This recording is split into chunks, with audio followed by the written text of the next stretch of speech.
Hello, fans, and welcome to This Day in Baseball, where we're going to bring you a full radio broadcast of today's game.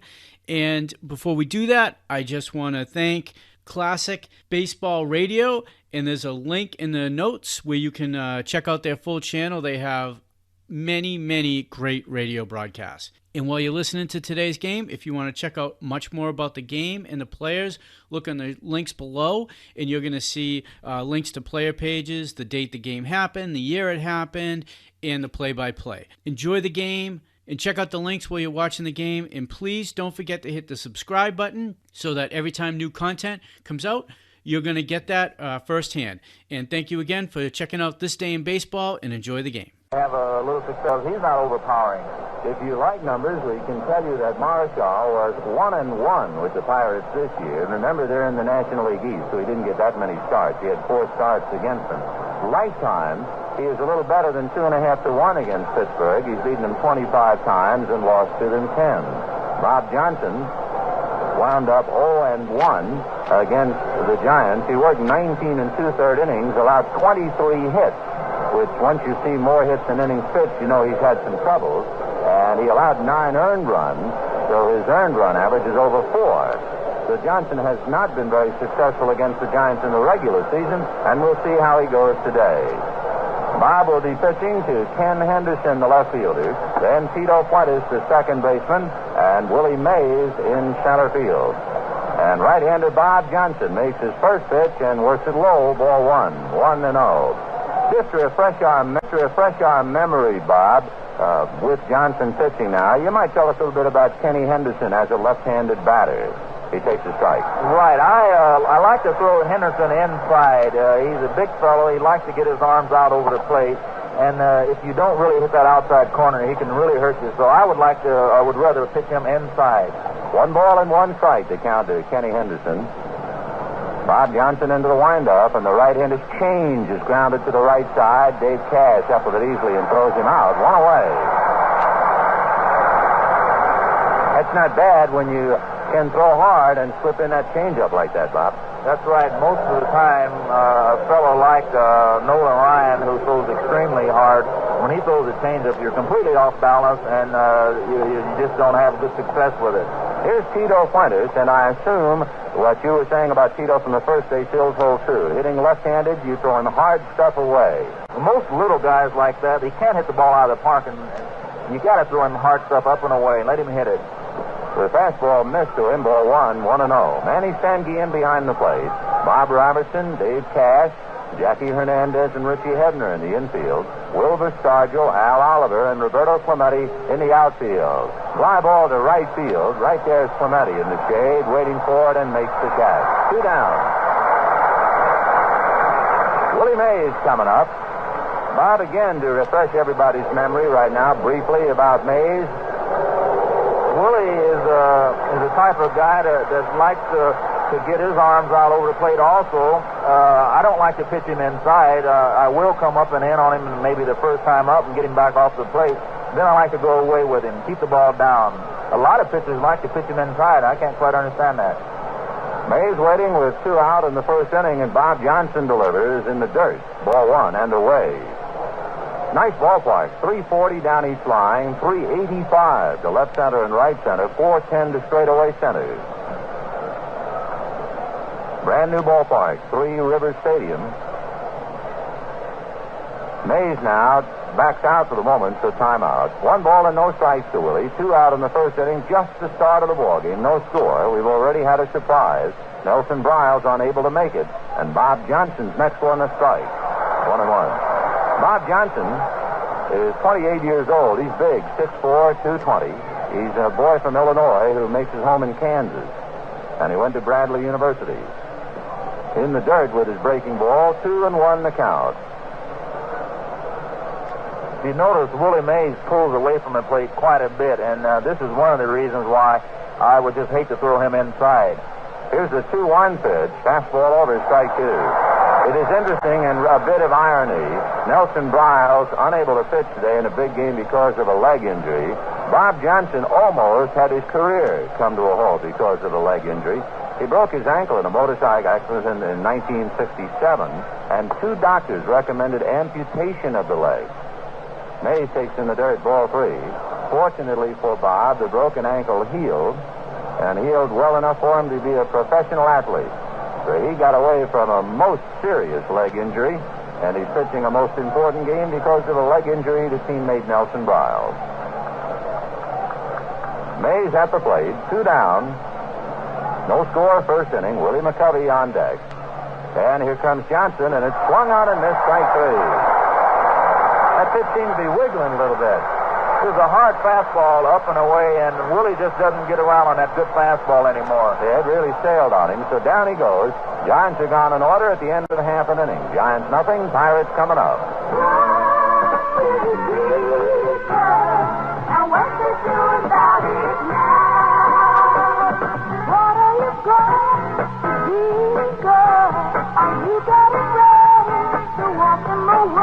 Before I joined the Girl Scouts, I didn't have much to do. Or at least I didn't think I did. But scouting changed all that.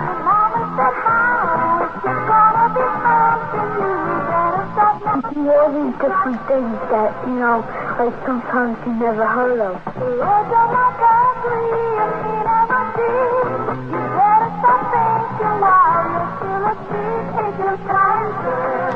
You don't have to be goody-goody now to maintain the Girl Scout image, because I'm like one of the most ungoody-goody girls in my troop, and I made first class last Saturday. The Girl Scout image is changing.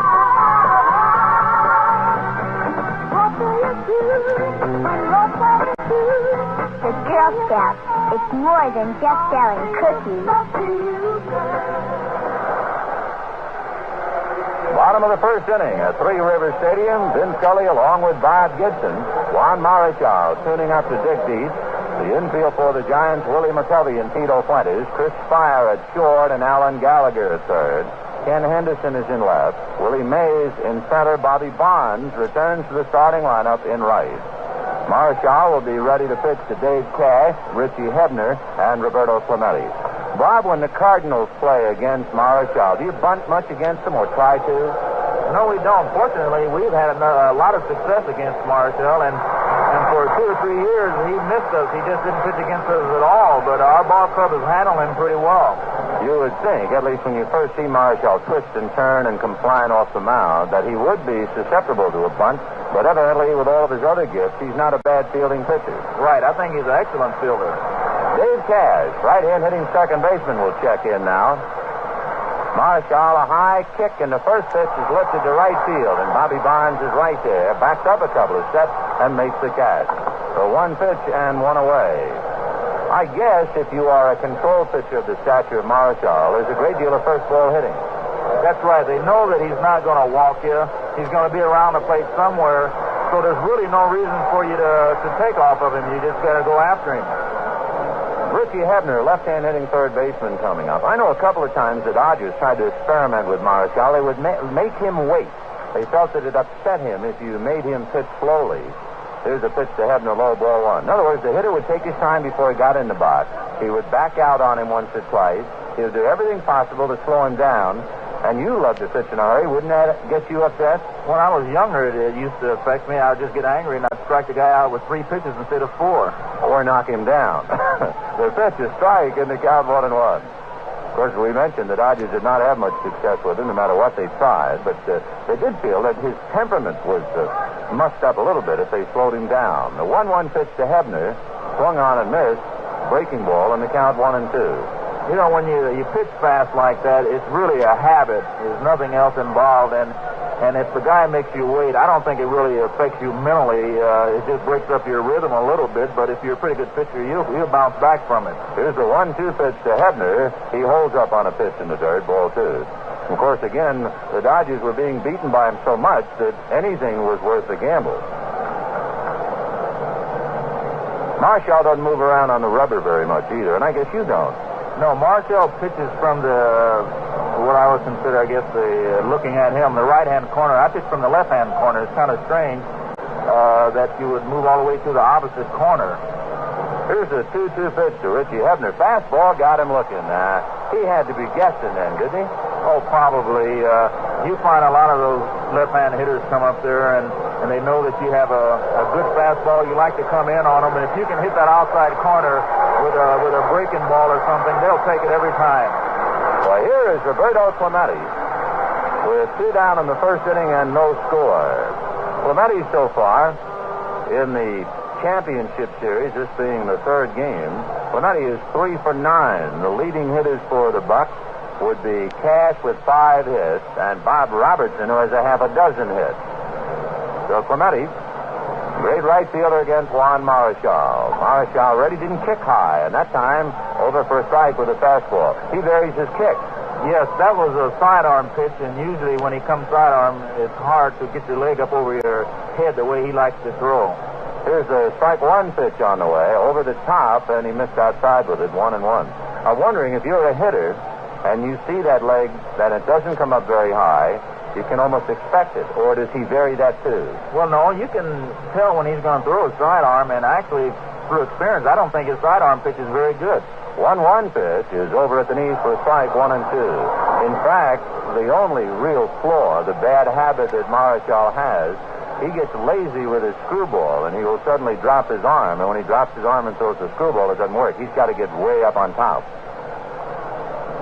Here's the 1-2 pitch to Roberto Clemente, over the top, and he missed low with it, ball 2. Larry Jansen, the pitching coach of the Giants, was saying that there's a difference, like everybody else as time goes by, with Marichal. He doesn't throw as hard. His control is not quite as great as it was. The 2-2 pitch, sidearmer, reach for, and hit up the middle, and that's a typical Clemente base hit. It looked like he was giving on the sidearm pitch, and yet he hit the ball away. Yes, I think his reason for that was it wasn't a real hard pitch, and he had a chance to recover after he gave away. Well, if there's a hungry hitter in this series, it has to be the fellow who gets a round of applause right now, Wilbur Stargell. But he has not lost his good nature. He's a big, gentle soul, except if you have to make your life pitching baseballs by him. Stargell, as he checks in, does not have a hit in the championship series. He's 0 for 9, but he hit 48 home runs during the regular season. Well, Clemente at first with 2 out. Fuentes is playing a short right field on Stargell. And Marichal has a look over and decides to drive Clemente back. Juan have a pretty good move to first? Yes, he does. I was thinking about Stargell up there. I don't know how he hits off of Marichal, but I would imagine with the good off-speed pitches that he doesn't do too well. Fastball down and away just to show it to him. 1 ball and no strike. You think that Marichal, when he wants to try and really get him, he'd be off-speeding him? Yes, Willie Stargell is basically a fastball hitter, and I think Juan's got that good screwball that can go away from him. Here's a 1-0 pitch on the way. He got a strike in the count 1-1. Marichal bouncing off the mound. You know, Marichal in the closing last 10 days or 2 weeks of the season was pitching a big game in Cincinnati, and while covering a play at first base, he collided with Lee May, and that's not a man to collide with, and May knocked him spinning. He hurt his right hip. The 1-1 pitch, Stargell takes in the dirt. It gets away from Deep. Down to second base goes Clemente, makes a turn, and Deep walks the ball back to the infield. It'll be a wild pitch.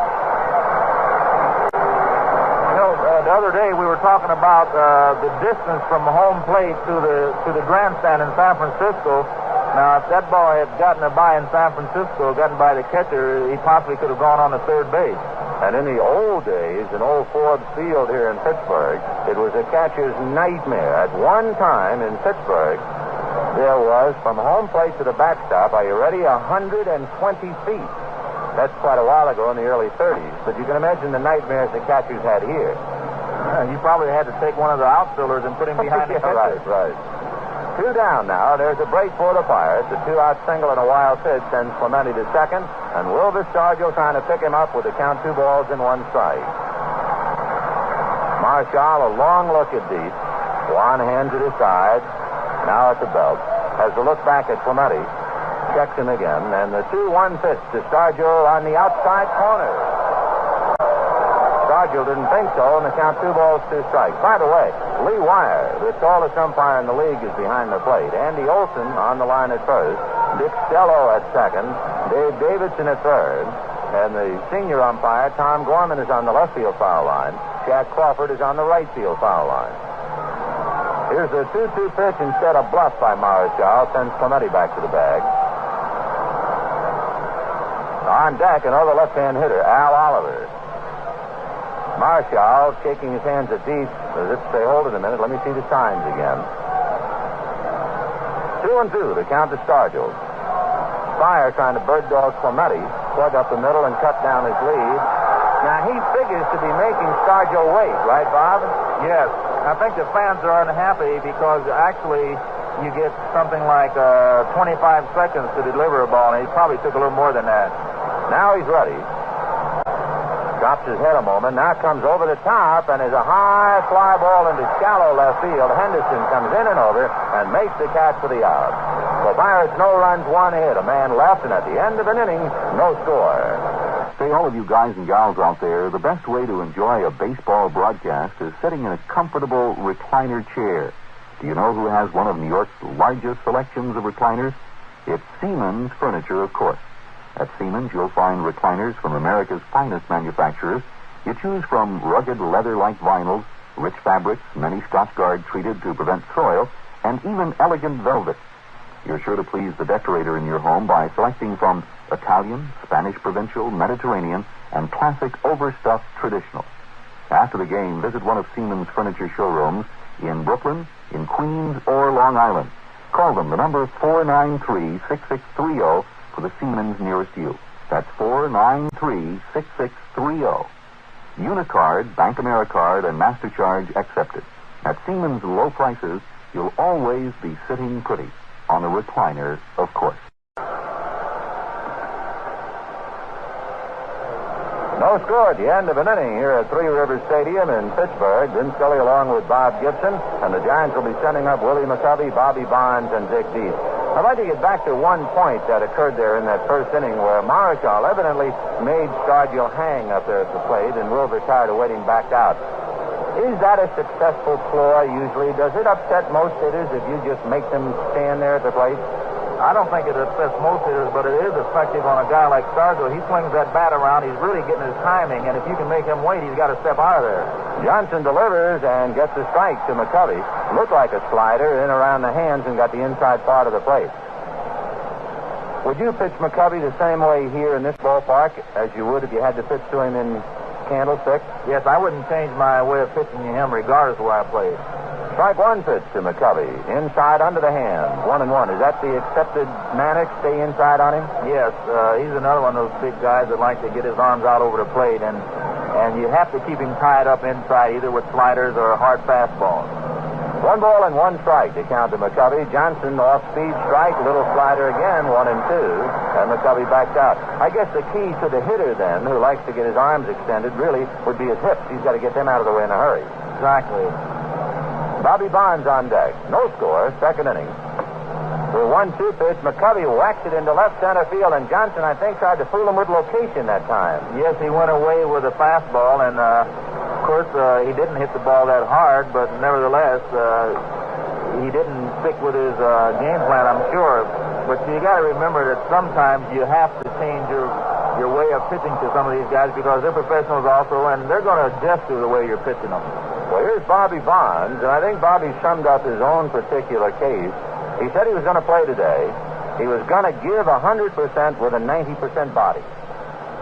So Bobby at the plate, and they're not going to hold McCovey. They don't figure that he's going to do any running. Robertson back of him and near the bag. The pitch to Bonds, a strike. We really haven't had much of a chance to find out about Bobby. How would you pitch to him, Bob? He's another one of those hitters you have to stay inside. He's got a lot of power to right field. And if you get that ball up and over the plate, he can hit it out in right field. So you have to keep it in on him also with breaking balls away. Here's a strike one pitch on the way. Fouled at the plate, 0-2. What about the high and low? Does it make much difference? Is it more important just to be inside than high and low? Oh, no, there's a lot of difference. If you throw him up and away, he can hit the ball out of the park. If you get it, say, 5 or 6 inches lower than that, he'll miss it completely. So the high and low means an awful lot in getting these guys out. And what about inside? Same way? Inside, you usually want to get the ball up and in. Never throw it down and in. The breaking ball, line drive. He hit it off the end of the bat over the head of Hebner and down the line. McCovey to second base holding. Neither ball really hit, but Johnson finds himself in trouble, and we'll pause now for station identification. This is the National League Championship Series. This is Dialogue Radio 57, Strauss Communications, WNCA, New York, the voice of New York. 2 on and nobody out. Dick Dietz, the batter. Bob, let's conclude that thought about you said, but not down and in. Why not? Well, usually, if you can tie a guy up with the ball up and in, the easiest thing in the world for him to do is just to drop that bat down by his knee. Doesn't even have to swing at it very hard, and he can hit it out of the ballpark. So you try not to throw anybody down and in. Double play man at the plate, Dick Dietz, and the first one backhanded in the dirt by Sanguin, who goes out to talk to his pitcher. 1 ball and no strikes. Dietz, of course, a good hitter with a lot of power, but at the same time, he can put the brakes to an inning if he hits one on the ground or an infielder. Dietz followed by Alan Gallagher. The Giants with Bobby Bonds at first, Willie McCovey at second. Down in the Pirate bullpen, they begin to loosen up Bruce Keeson. So Keeson, a tall, lean right-hander, throwing back at Bob Johnson. Dietz at the plate, 1 ball and no strikes. No score, second inning. The next one in the dirt. So apparently he's trying to keep the ball down on Dietz to get him to hit on the ground. How about? Yes, usually in a situation where you have a guy that's not very fast, you try to throw him sinker balls and get him to hit the ball on the ground. But here he's getting in trouble, and he's going to have to come in there now. Big pitch, and Dietz has already had a look. If you're pitching now, do you think he's hitting? Oh, yes, definitely. Here's a 2-0 pitch to Dietz, and he takes a look, and it's high. Ball 3. So Bob Johnson, who was a last-minute starter for the injured Nelson Briles, is up to his hips in trouble. 3-0 the count to Dietz. The odds, I guess, are very much against him swinging 3-0. Right, he just about has to take this pitch. Johnson reading Sanguin. 2 on, nobody out. The right-handed delivers, and the fastball down the pipe. 3-1. Again, he looks at John McNamara. Chances are he's hitting 3-1. Yes, I would imagine with consideration of the next 2 guys coming up behind him, he's probably hitting on this pitch. Of course, it doesn't mean he's naturally swinging if he doesn't like the strike that he gets. Right, he's going to look for a ball in a certain zone. 3-1, the count at Dietz. Johnson delivers, and it's taken good pitch on the outside corner. Strike 2. And Dick appears to be a little angry, so he probably took that because he thought it was ball 4. Or either it was out of the zone he was looking for. Right. He's back up there on a full count. Dietz, during the year, struck out 80 times in 450 at-bats, or a little less than a sixth of the time. Runners do not go, and the pitch is swung on and missed. Strike 3. He didn't have much of a swing on that. No, I think he was more or less protecting the plate there than anything else, and he may have even swung at a ball a little bit high. It doesn't make much sense, you know, when you have the stock that Dietz has to take a swing where you're just trying to protect the plate. I mean, if you're going to swing, he might as well go for the down. Well, a lot of things happen up there at the plate. You swing at a pitch that you took time before. The umpire will call a ball that you didn't think was a strike, and then so you'll swing at the next pitch regardless of where it is. You just can't tell what was going through his mind. That 3-1 pitch might have really set him up to strike out, the one he didn't like. Here's Gallagher. 2 on, 1 out. Second inning, no score. Johnson's pitch is down and away, ball 1. Refresh us again now. How would you pitch Gallagher? Alan Gallagher is a guy that likes the ball up and away. He hit line drives to right field, and I think basically you have to keep the ball in on him. And what you would want to do here is to try to make him pull the ball, throw him an off-speed pitch or something. One thing, if he hits a line drive base hit to right field, McCovey's not going to score on it. Not with Clemente out there. He hits a foul down the right field line, and the count 1-1. You know, when you have a guy like Gallagher who is known to hit the ball to right field, then the way to pitch him is to try to make him pull if you possibly can, and they usually don't like to pull the ball. Now, is it easier to go the other way with a pitch outside, I would assume? I think the easiest pitch to go the other way is one inside. Just wait longer on it. Yes, the ball outside, usually when you hit it, it'll go up into the stand foul. 1-1 the count to Alan Gallagher. Willie McCovey at second, Bobby Bonds at first. 1 out in the second inning, no score. Bob Johnson delivers, gets another strike at the knees. I'll say one thing, he's meeting the challenge head on. Gallagher backs out for a moment, now up at the plate again. Chris Fire on deck. I think you give Marshall a couple of runs to work with. He's awfully tough. 1 ball and 2 strikes to Alan Gallagher. Bruce Keeson throwing back of Bob Johnson in the Pirate bullpen. In case you joined us late, Nelson Briles with a sore right leg took his warm-ups and couldn't make it. So Johnson is out there in his stead, and he's trying to get out of the second inning. He's making Gallagher hang, and Sanguillen goes out. Though in this instance, since Sanguillen goes out, maybe they're just having trouble on the signs, Bob. Possibly. He's probably getting together with the pitch that he wants to throw here. All right, Sanguillen comes back. The best laid plans of mice and men. I'll bet you Don Osborne, the pitching coach of the Pirates, spent 20 minutes talking to Manny Sanguillen and Nelson Briles, how they were going to pitch, and Briles never made it to the mound. 1-2 to Alan Gallagher.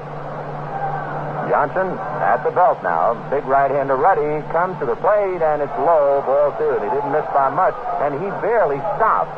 He's not worrying about a double steal, but boy, he just did shade that balk with a quick pitch. 2-2 to Alan Gallagher. No score, second inning. The Giants, by the way, won 9 of 12 from the Pirates in the regular season. They won 4 of the 6 here at Forbes Field. Old Forbes Field, now, of course, it's better known Three River Stadium in Pittsburgh. 2-2 pitch to Gallagher on the hands. A one-hopper hit down to Cash. He feeds Hernandez. He throws to Robertson, and Bob dropped it as he tried to dig it out of the dirt. Well, Johnson could make a better pitch. He hit him on the fist and looked like a double play ball. So first and third with 2 out. No error on the play. Chris Spire, the batter. By the way, Bob, the Tartan turf or the AstroTurf here in relationship to Candlestick, how would you describe it? Well, this is a lot different. If you were to look at this AstroTurf here, or the Tartan turf, it would look more like a shaved piece of carpet that you would have in your living room, whereas in San Francisco or in St. Louis, you have a plastic type turf which is has a lot more spring in it. But I think that this field here is probably the fastest field in the league. All right, here's Chris Spire. 2 down, runners at first and third. And Johnson's pitch butted in the air, foul, and out of play. No squeeze, of course, with 2 out, but Spire trying to get his man in anyway, and he's not a muscle hitter anyway. 0-1 the count. Spire during the regular year hit .235, and in this championship, he is 4 for 6. So he's been wearing the Pirates staff out. Right-hand batter. Gallagher at first, not much of a threat to go. Marichal, the pitcher, on deck. No score, 2 out in the second inning. Johnson ready, delivers, and it's swung on and missed. Looked like he was trying to take him to right field. I think he just was trying to catch up with that ball. It was buying before he could hit it. Fire back up there in the count, 0-2. Robert Dale Johnson. 6'4", 220-pounder, trying to get out of the second inning. No score. The strike 2 pitch coming up. Fastball, got him looking, strike 3 called. That's quite a bit of pitching for Johnson. If he had any wobbles about his confidence, that would short up, I would guess. Well, he's been around a little bit, and he knows how to pitch, and the basic thing is with a guy who knows how to pitch is if you can get your pitches where you want to, you're all right. Well, the Giants are gone despite 2 hits, and at the end of an inning and a half, no score. Hello? Yes, sir. May I help you? Isn't this 2286 Flatbush Avenue? It certainly is. Kings Plaza American Motors Corporation at your service. Kings Plaza American Motors? But I thought this was a lumber yard. Oh, it was. But now 2286 Flatbush Avenue is Kings Plaza American Motors, with a big new showroom and all the great new American Motors cars. Hey, Walt, where do you want this gremlin? Excuse me. Between the Hornet and the Javelin over there. Beautiful, aren't they, sir? And we've got the whole range between slick little subcompact gremlins to the roomiest, most luxurious ambassadors. Hey, Walt, where's the Matador go? Over there by the ambassador. Big showroom, isn't it, sir? And you know our service department is 4 times this size, and every car we sell is backed by the sensational American Motors Buyer's Protection Plan. Now, what can we do for you, sir? Well, could you tell me where I could get about a dozen 2x4s? A lot Bottom of the second inning from Three Rivers Stadium in Pittsburgh. Vin Scully along with Bob Gibson. Bob, this ballpark is right down by the water, the confluence of the three famous rivers, the Allegheny, Monongahela, and Ohio. Does the ball carry well here? Yes, in most of the places out here, out east, the ball carries quite well. I would rather pitch in a place like San Francisco or in Los Angeles. The air's heavy there, and in San Francisco, the wind blows so hard that you can hardly hit one out in left field anyway. Al Oliver, left-hand hitting center fielder, in there against Marischal. So Oliver starts it off. Ollie is 2 for 5 in the series. He takes off speed and away, ball 1, 1-0. Oliver in the regular season hit 282. Oliver is another one of those hitters where you have to throw the ball inside. He stands a long ways from the plate, but he goes in real well. Here's the 1-0 pitch on the way. Marischal a high kick, and it swung on and missed. Oliver losing his helmet in the process, 1-1. Do you judge a batter's strength and weakness in his relationship to home plate? If he stands far away, does that mean he wants you to keep the ball away from him? No, you can't really tell unless you happen to know the hitter. Come back at Marischal. He one-hops it and throws to first for the out. So Oliver is out, 1 away. Here's the guy who tore up Candlestick the other day with 3 home runs and a double, Bob Robertson.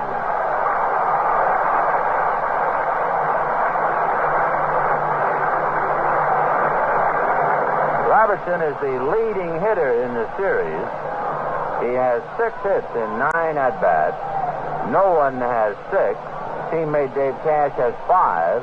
Fire leads the Giants in hits with 4. Robertson, big right-hand batter.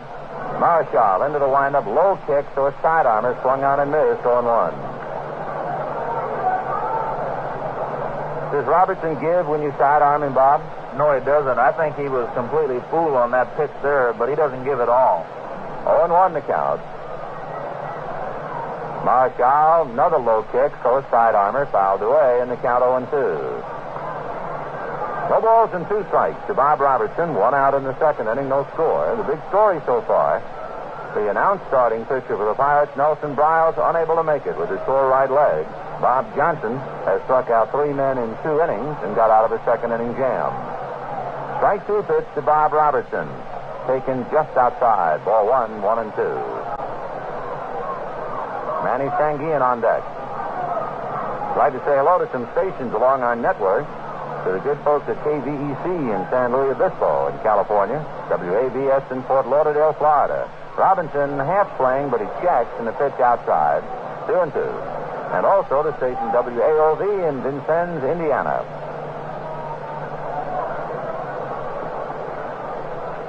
2-2 to Bob Robertson. 1 out, second inning, no score. Marischal waiting deep.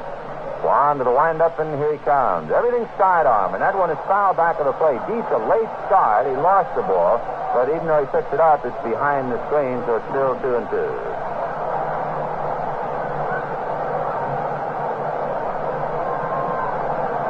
Marischal with a new ball. What about pitchers and baseballs? They're bread and butter. I've always felt that a pitcher has fingertips as sensitive as a safecracker. Is there a certain kind of a ball, a feel of a ball that you like? Oh, yes.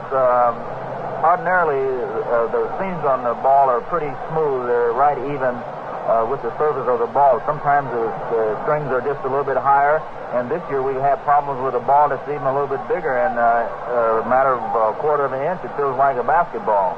Here's the 2-2 pitch to Bob Robertson. Fastball, whack to center. Back goes Mays, way back. He's gone.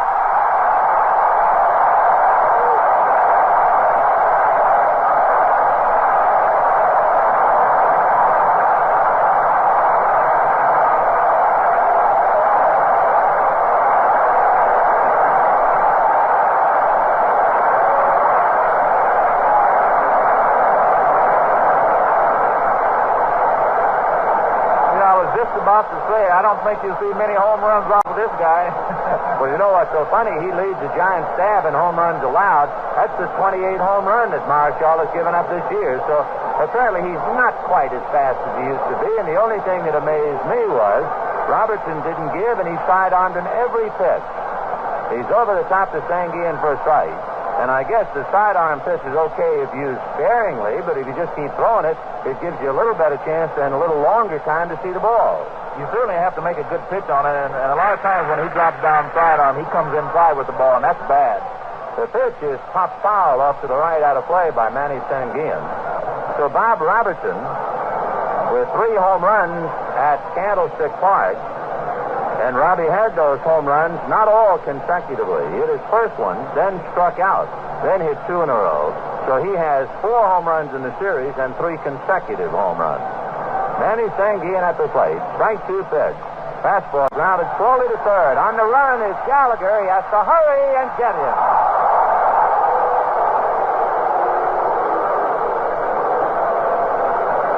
Gallagher making a good play on Manny Sanguillen, who, even though he is a catcher, runs pretty well. Until he's been around a while, then he'll slow down. Yeah, after about 6 or 7 years of kneeling down behind home plate, he won't feel so spurt. Your Ted Simmons with the Cardinals runs pretty well, doesn't he? He runs good, probably a little better than the average catcher there, yes. Jackie Hernandez, right in, hitting shortstop, comes up. 2 down. The Pirates are leading 1-0 here in the second inning. Marshall ready, a sidearmer outside, ball 1, 1-0.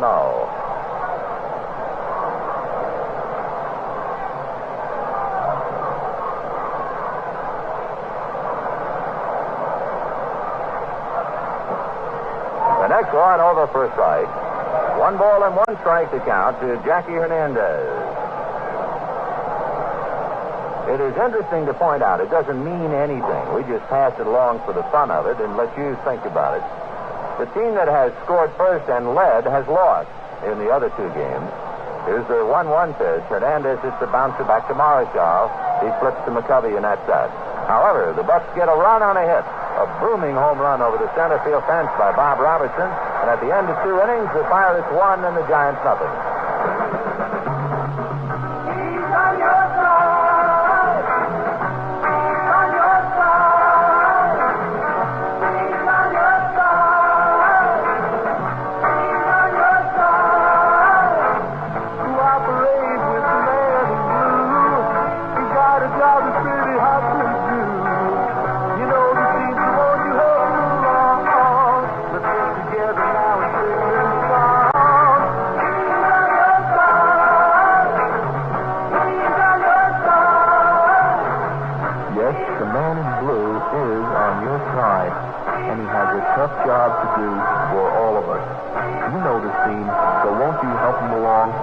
Cooperate with the New York City police officer in your neighborhood.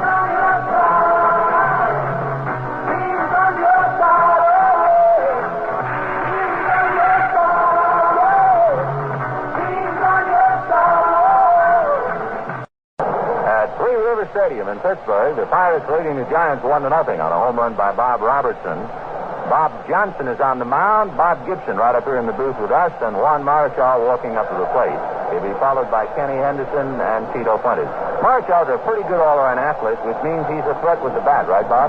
He's a good hitter. I've had problems with him in the years past, and you have to keep the ball away from him. He swings that bat. Bob Johnson ready and delivers, and the breaking ball down and away. Ball 1-0. Marshall had 9 RBIs during the course of the regular year. The next one fouled back, and he had a big rip at that thing. That ball was up and in, and he can hit that ball out of the ballpark. Yeah, he came off the ground. 1-1 the count of 1. Johnson into his windup, the 1-1 pitch. Breaking ball fouled off, 1-2. Johnson, by the way, has struck out 3 men in 2 innings. His high for strikeouts in any single game this year was against the Giants. He struck out 12 Giants way back in April. However, it should also be added that he lost 2-0. Bob to the windup, and the 1-2 pitch. Fastball drilled him. Strike 3 called. So Marshall walks away. That's 4 strikeouts for Bob Johnson. And the batter will be Kenny Henderson, who grounded out in the first inning. Of course, old Johnson has to remember his Steve Blass, who was striking out Giants here, there, and everywhere, and wasn't around in the 6th inning. Here's Henderson. He was fooled on an off-speed pitch in the first inning and rolled out to Dave Cash. Hebner plays him a step up inside the bag at third. Kenny's a pretty good bunter. Takes high, ball one. I couldn't answer that question because he keeps hitting the ball over the fence off of me. 1-0 the count. Henderson swings and misses, 1-1. In watching him against other pitchers on the Cardinal staff, do you think he's a better hitter left-handed or right-handed? I think he's definitely a better left-hand hitter. Here's a 1-1 pitch to Henderson. He has a look at a strike, 1-2. Giants is taking a lot of strikes on Johnson. 1 ball, 2 strikes. 1 out, second inning. Pirates 1, Giants nothing. We've now moved to the third. Second inning home run by Robertson is the difference. Next one, fastball away, ball 2. Well, he's right around the plate. You know, I was thinking about Henderson being a good left-hand hitter. I would imagine that there are so many right-handed pitchers in the league that the switch hitters don't get to hit on the right side too often. That's true. Maury Wills much better hitter, average-wise, left-handed. The pitch to Henderson is high, ball 3. I know Wills, I'll bet you there was a 50-point difference between left and right. And as a left-hander, you also have the extra couple of steps to first base. Our catcher, Ted Simmons, is a switch hitter. He hit something like 325 on the left side and about 250 on the right side. Yeah. Here's a 3-2 pitch to Henderson. Swung on and popped in the air on the left side. Going out for it is Hernandez, but he looks for help, and Stargell behind him makes the catch. And apparently there's a breeze up there that almost pushed that thing away from him. 2 down, and Tito Fuentes the batter. It's a shame to see a left-handed batter hit the ball in the air, really, when you think about start and turf and the fact that he has the extra steps to first base. He's really doing you a favor, unless he's a Stargell who hits 50 home runs. Well, it's not that easy to hit anybody where you want, and he's probably doing the best he can. Tito Fuentes takes outside, ball 1. I hate to see a little guy hit the ball in the air. Now, a big guy can hit the ball out of the park, but chances are the little guy is not going to hit it out very often. Now the 1-0 pitch to Fuentes. He pulls another ball in the air to Clemente in right field. Roberto just waiting and makes the catch. An easy inning for Johnson. 1, 2, 3, and at the end of 2.5 innings, Pirates 1, Giants nothing. I swear so. You should have had a wedding cake like everybody else. I think everybody enjoys a donut. I know orchestra. Orchestra wouldn't have fit in my Uncle Steiner. Okay. In a little while, we'll be in the Poconos. Our first night together. Uh-oh. What's the matter? Yeah, we're out of gas. Out of gas? I don't understand it. I bought $2. $2 worth? With all the money we got today? Oh, These days, a couple of bucks worth of gasoline doesn't seem to take you very far. But one will take you further than the rest. Getty Premium. At Getty, we sell only premium gasoline. Over 100 octane. But we sell it for a few cents less per gallon than most other major premiums. So at Getty, you get more gas for your money. And that means more miles for your money. Gail, why are you crying? we're going to spend our first night together in a Studebaker. We go to the bottom of the third inning with the Pirates leading 1-0. I'm Vin Scully along with Bob Gibson from Three River Stadium. Bob Fuentes, who normally does not pull too many pitches, has hit 2 fly balls to right field. What does that make you think? Well, that he's trying to pull, and you got to keep the ball away from this guy. And if he wants to hit the ball to right field, let him try to pull. And usually, what he'll do if you keep it away will be pop up like he's done lately.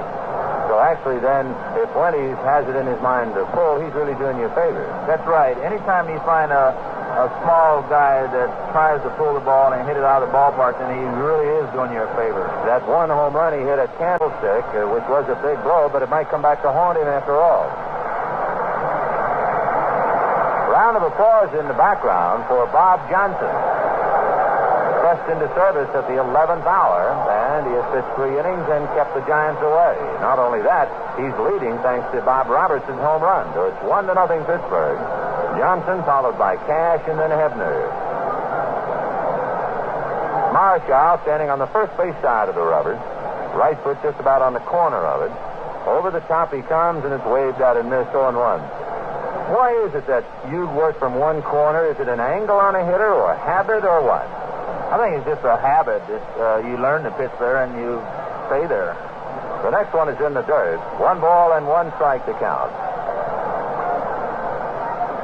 I've tried to move around on the rubber when I was having control problems, and I found out that it didn't help at all. Moving around is just, you have to learn how to pitch, period, and if it's comfortable to pitch on that side, then just stay there.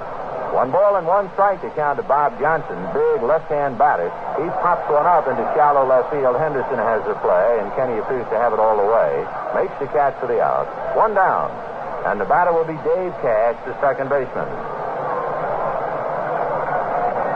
When you get a new ball in play, Bob, is there any particular infielder you have to rub it up for you? No, I really don't even bother with rubbing the ball up. It feels better when it's slick anyway. If I can control it, I just don't throw with a slick ball. Here's Dave Cash. He flied to right in the first inning. In the old days, when Gil Hodges played first for the Dodgers, with those gigantic hands of his, he would take a new ball and with one twist age it immediately. Cash fakes a bunt, takes a strike. 0-1. It's hard to tell where the ball's going to go when it's slick, but I would rather throw it and have it be hard to tell where it's going than somebody to knock it out of the park. The pitch to Cash, a one-hopper banged at shortstop. Spire stays with it, guns him out. So 2 down here in the third inning, and Richie Hebner coming.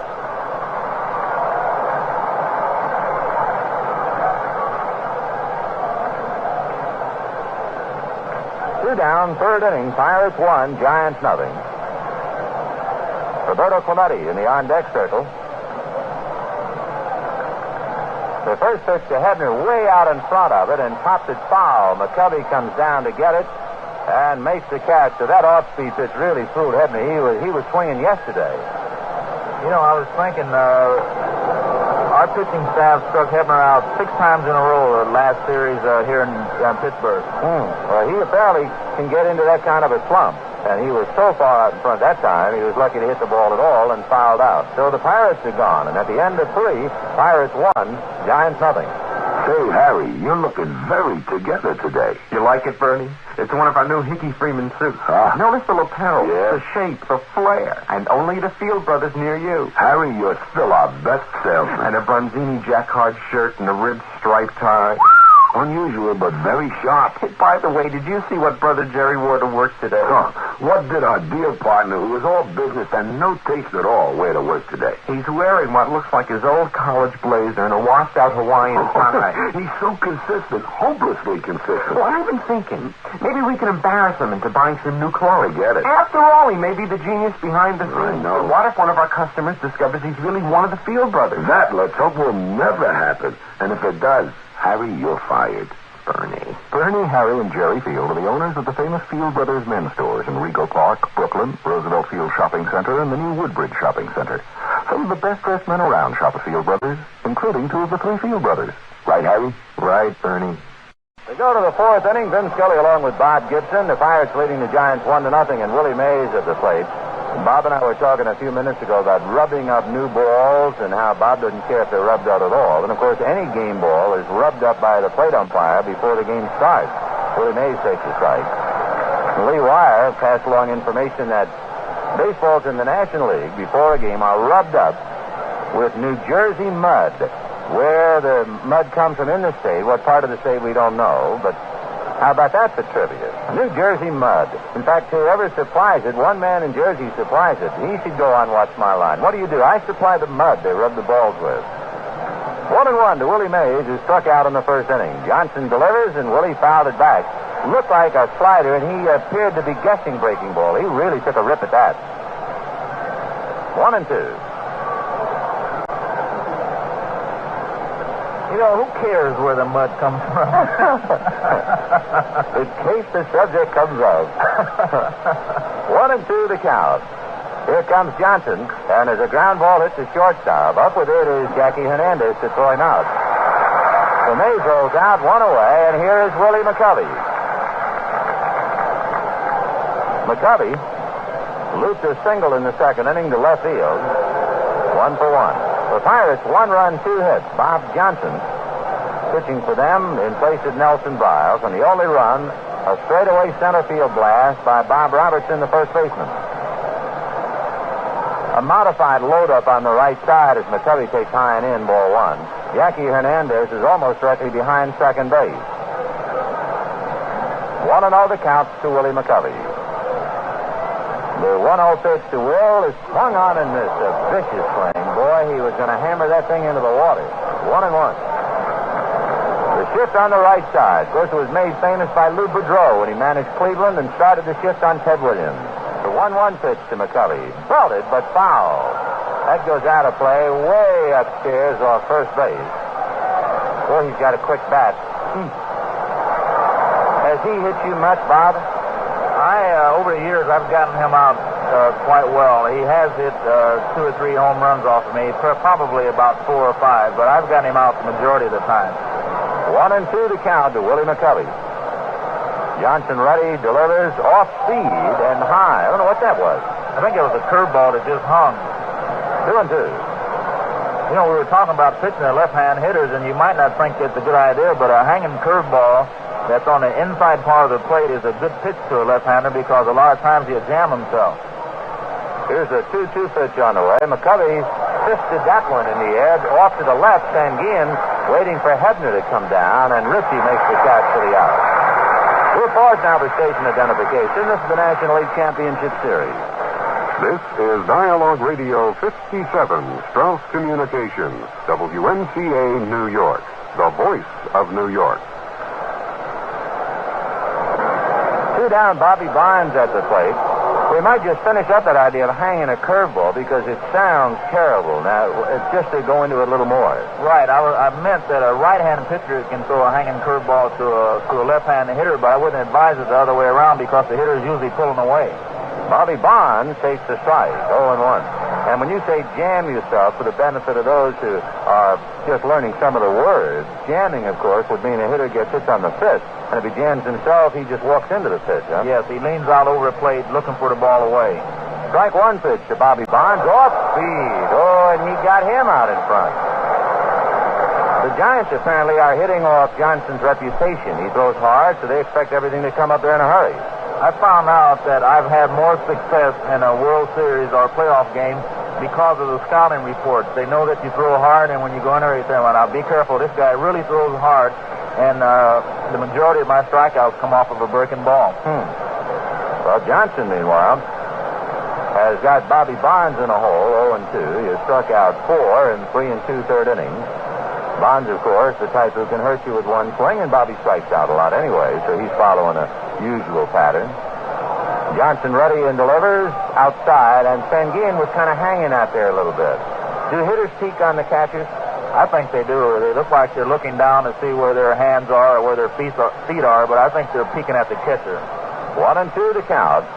Here comes Johnson, and it's strike 3 called, and there's another Giant looking at a strike.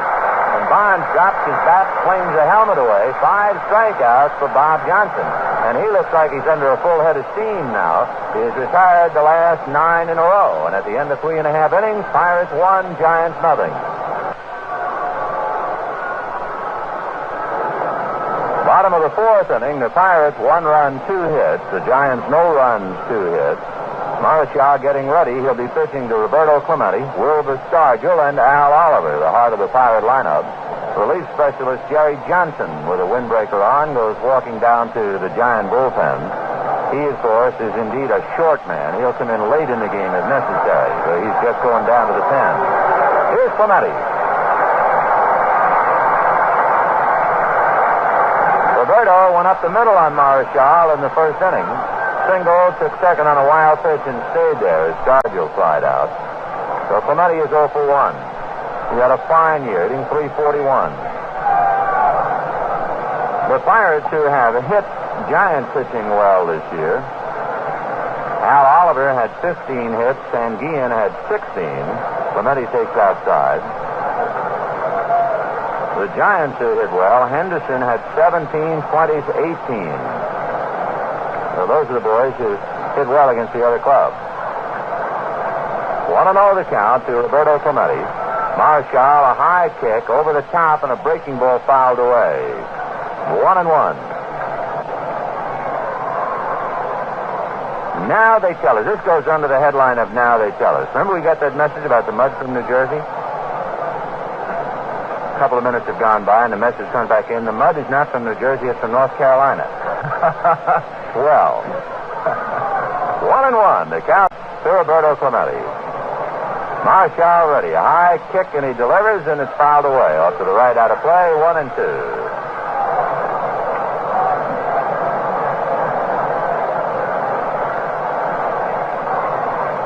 Marshall's work against Pittsburgh, he has not allowed more than one earned run in any of his 4 starts, and yet he's 1-1. So you know he's pitched tough luck against this club. Clemente's fooled, and down he goes. Would he have thrown a screwball to the right-hand batter? Yes, he does. He'll throw his screwball to anybody, and it's a real effective pitch to a right-handed hitter. I don't know why more guys don't do it. Are you working on a screwball for the day when your fastball slows down? No, the day when my fastball slows down, and I'll probably try to get me a job up in somebody's broadcasting booth. Once you lose a yard off the fastball, you got to start looking for a chair. Here's Stargell. He flied to left field in the first inning. Wilbur is 0 for 10 in the series. Swing squirts one off the end of the bat, right back to Marshall, who throws him out. He hadn't had a good rip yet. No, he hasn't. He's been keeping him off balance. You know, you're talking about pitches. I have been working on a knuckleball for the last 4 or 5 years. I threw one in a game last year to Hank Aaron. He just about tore my neck off, so I haven't thrown one since then. By the way, you mentioned throwing your leg off. Wasn't it Clemente who finished you off one year? Yes, in '67, he broke my leg with a line drive. Al Oliver at the plate. Marshall checking into the windup and delivers, and Ollie takes outside ball 1. Did it make you gun-shy for a little while, Bob? No, it didn't bother me at all. Anytime a ball comes back through the box, you don't like that, but I don't think it would affect you like that. Pitch fouled away. In the old days, the most feared hitter in the National League for going back through the middle was Ted Korzewski, because he was a sweep hitter with tremendous power. Carl Furillo of the Brooklyn Dodgers came up the middle very hard. Is there anybody in the league right now who comes back at you all the time? No, not too often. I don't have many balls hit up the middle. Here's the 1-1 pitch to Al Oliver. He swings at what might have been a screwball from up here in the count 1-2. Oliver leading the Pirates in hit against the Giants, who we mentioned, with 16 during the regular season.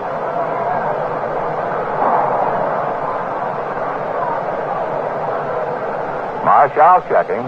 1-2 the count. Juan ready, high kick over the top, and it's pulled on the ground to McCovey, who boxes it, kicks it, picks it up, feeds to Marshall for the out. Stretch was surrounding that one a little bit, but he finally kicked the life out of it and fed to Marshall. And that's it of the 4. They're out in order. So it means that Marshall's retired 8 in a row, and at the end of 4, Pirates 1, Giants 0.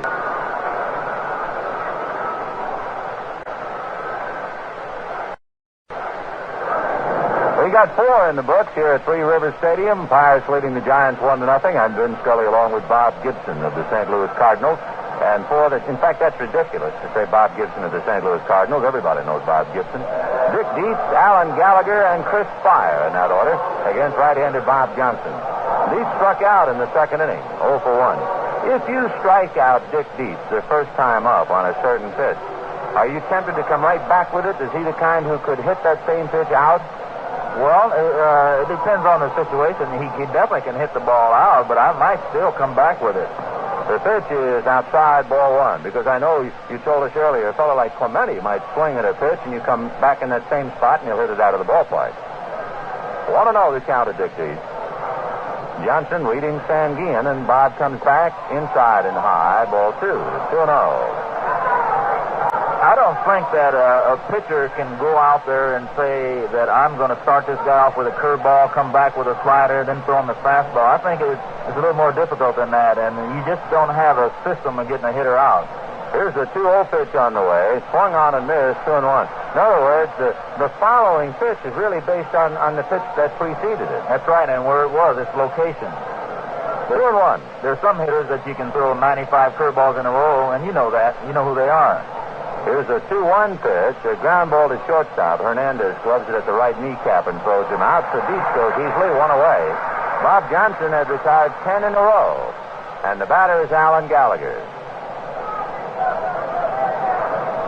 Gallagher hit into a force play in the second inning, 0 for 1. Well, Vince, it appears that Johnson may be pitching a better ball game than Browns would have. Would he? Out if he did? What a story. Of course, we get back again to the day you broke your ankle taking batting practice ahead of a Dodger game, and then Kurt Simmons went out and pitched to Jim, and when it was all over, they said, well, you couldn't have lost any tougher game to Gibson than to Simmons. Pitch to Gallagher, strike, 0-1.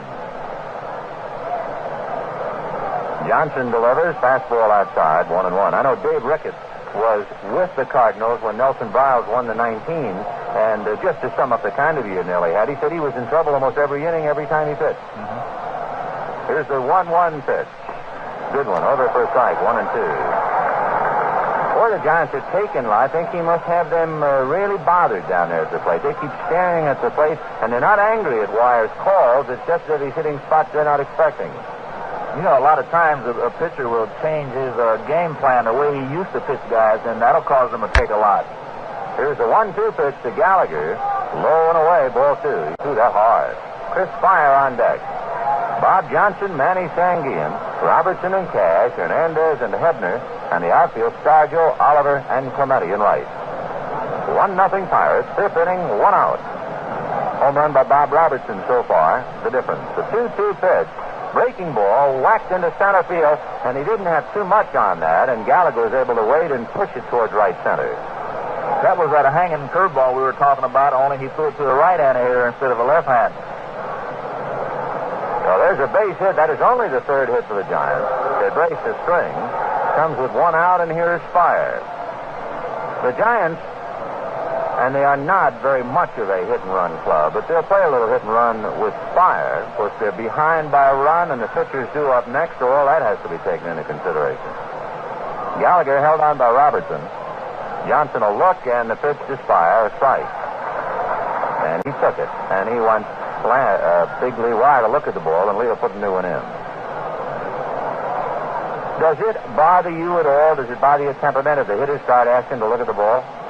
No, it doesn't. Usually they don't bother too much, but there are some hitters in the league that'll do it because they think it'll bother you, and they'll ask for 2 or 3 of them, then that'll make you angry. Throw to first base. Gallagher back in under the tag. Wes Western wants to walk over and maybe even talk to Gallagher, but Allen wants to brush off. They might not want Allen to take that far lead. Western holds up one finger to remind him 1 out. Allen, and he always kids me about this, but earlier, I think it was last year, I said that he was the most conservative base runner I'd seen in the league for regulars.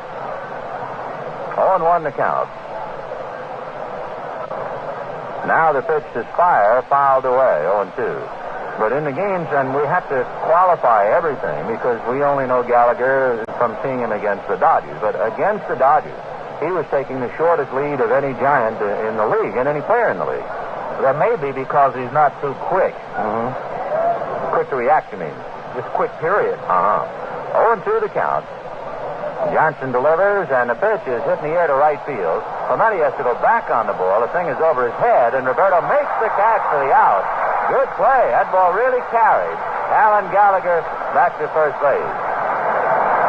I don't know whether Spire peeked on Sanguian or not, but Sanguian was hanging on that outside part of the plate, and boy, Spire really went with it and hit that thing a long way. Here comes Marichal. 2 down. Gallagher at first, 1-0 Pittsburgh. See, that ball seemed to carry well, and of course, when you have an enclosed ballpark like this, you don't really get an idea whether there's much wind or not outside. Well, here comes Marichal. 1-0 Pittsburgh. Fifth inning, 2 out.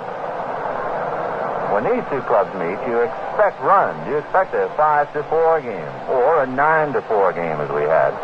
So far, the pitchers are in command. 1-0 Pittsburgh, 2 out in the 7th. Johnson delivers, and Marichal takes way outside, ball 1. Robertson off the bag to holler something, and it might have been just to at least take a look over here because he's almost ignored Gallagher on the last few pitches. 1-0 the count. Of course, he might be like you, Bob. You mentioned the other day that in certain spots you don't watch the runner too much. You're concentrating on the hitter. Marichal hits a slow ground ball. Hebner goes in front of Hernandez, feeds to Cash, and they get the force on Gallagher. So the Giants have gone in the 5th inning on a hit, and at the end of 4 1/2. Pirates 1, Giants 0. Bottom of the fifth inning. The Pirates leading the Giants 1-0, and the fellow with the run is Bob Robertson. He hit a home run. Now, this is a thing to talk about right now. Do you think that Marichal will brush him back just as a pitcher guessing before the inning? Oh, no, I don't think that the home run would cause him to brush him back. He might brush him back because he's leaning over the plate, but I would imagine he's going to pitch him up and in anyway. Here's the first pitch to Robertson, a strike, 0-1. Another thing, you have pitched in All-Star games and World Series games. Are you intimidated personally because of the fact that the game is a World Series game where you're not going to try and maybe knock a guy down? Robertson grounds one sharply to third, but Gallagher stays with it and throws him out. Maybe that's an unfair question. No, I don't think that the game makes a difference at all. Whether you're pitching in a World Series or you're pitching in a regular season game, you have a certain way to pitch this guy, and if you know that brushing him back will get him out, then you're going to do it regardless of what kind of game it is. In other words, in the National League, there are a lot of knockdown games, but you rarely hear of a knockdown game in a World Series. Oh, because usually you don't know the hitters that well, and you just go by your scouting reports, and few scouting reports will say, knock this guy down first, and then you can get him out after that.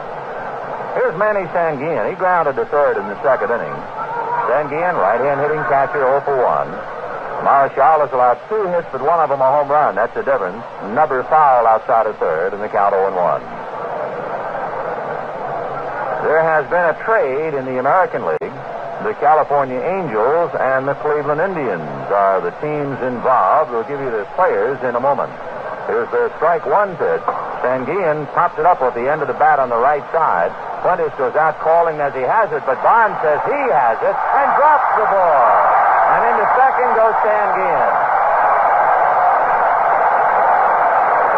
You know, the Giants had several poor defensive plays. Fire and Fuentes bobbled a couple.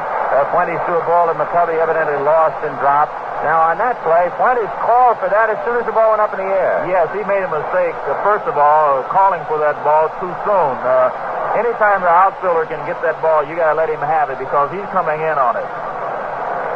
So the Giants give the Pirates a break. A pop fly that should have been caught. And boy, when Bob said he called for it too soon, Fuentes called for that ball as soon almost as it left the bat. He gave it a safe sign as if we were an umpire, telling everybody he had it. All right, Barnes is charged with the error since he dropped it.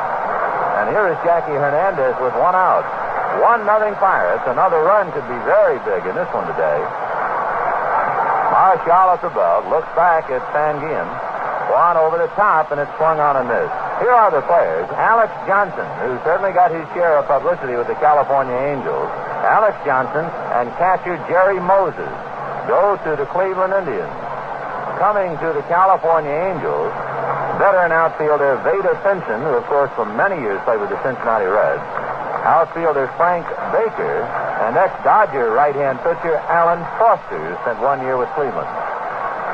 Strike one pitch fouled away. Hernandez trying to go the other way to at least get Sanguillen to third. Although if he just goes the other way, it'll be 2 out. Again, we'll repeat. Alex Johnson and Jerry Moses go from California to Cleveland for Vada Pinson, Frank Baker, and Alan Foster.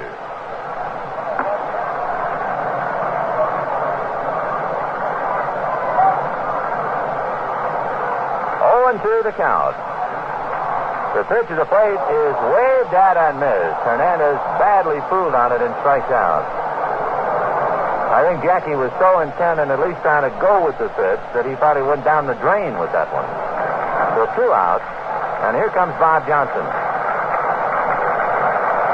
Bob is a switch hitter, which, of course, a big case in point Bob came up about hitters hitting against the way they throw. For instance, Sandy Koufax was batting right-handed until they pointed out to him, hey, your left arm is your life and it's exposed.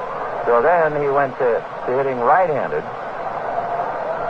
He had to come across the plate. Now, Johnson, who is a right-hand pitcher, is hitting left-hand, so his right arm is exposed to Marichal. Have you ever thought about protecting your right arm and hitting right-handed? Yes, as a matter of fact, when I was in school, I was a switch hitter. And all the way until I got into professional ball, I was a switch hitter. And once I found out that I wasn't going to play in the outfield any longer, then I turned around and stayed on my right side. 0-1 the count to Bob Johnson. course, for Koufax, the bad thing that happened to him hitting left-handed, he was jammed, and that began his hand troubles. At least it brought it forth. The pitch swung on and missed. 0-2.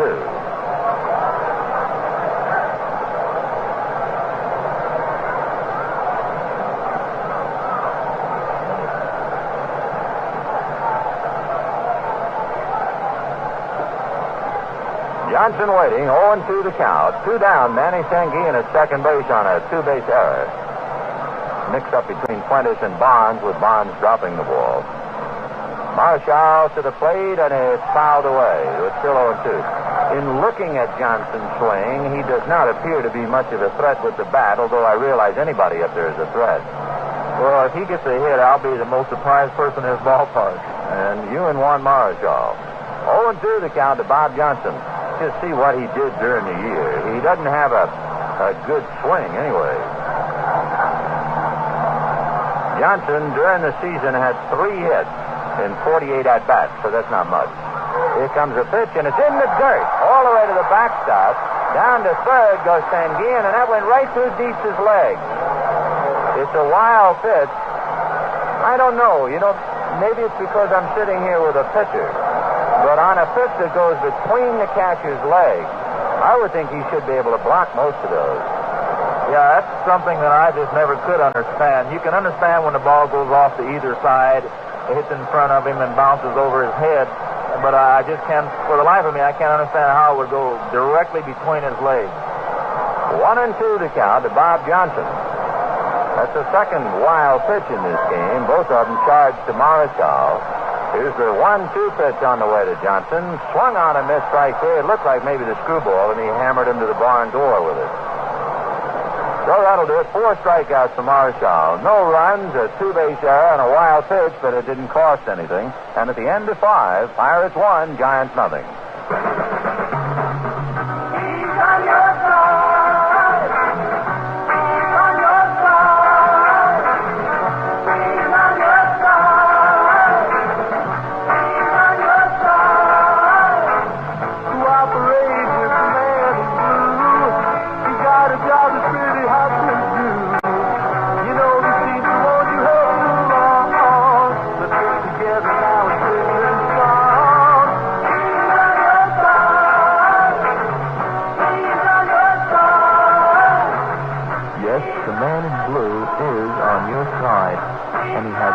Job to do for all of us. You know the scene, so won't you help him along? Cooperate with the New York City police officer in your neighborhood.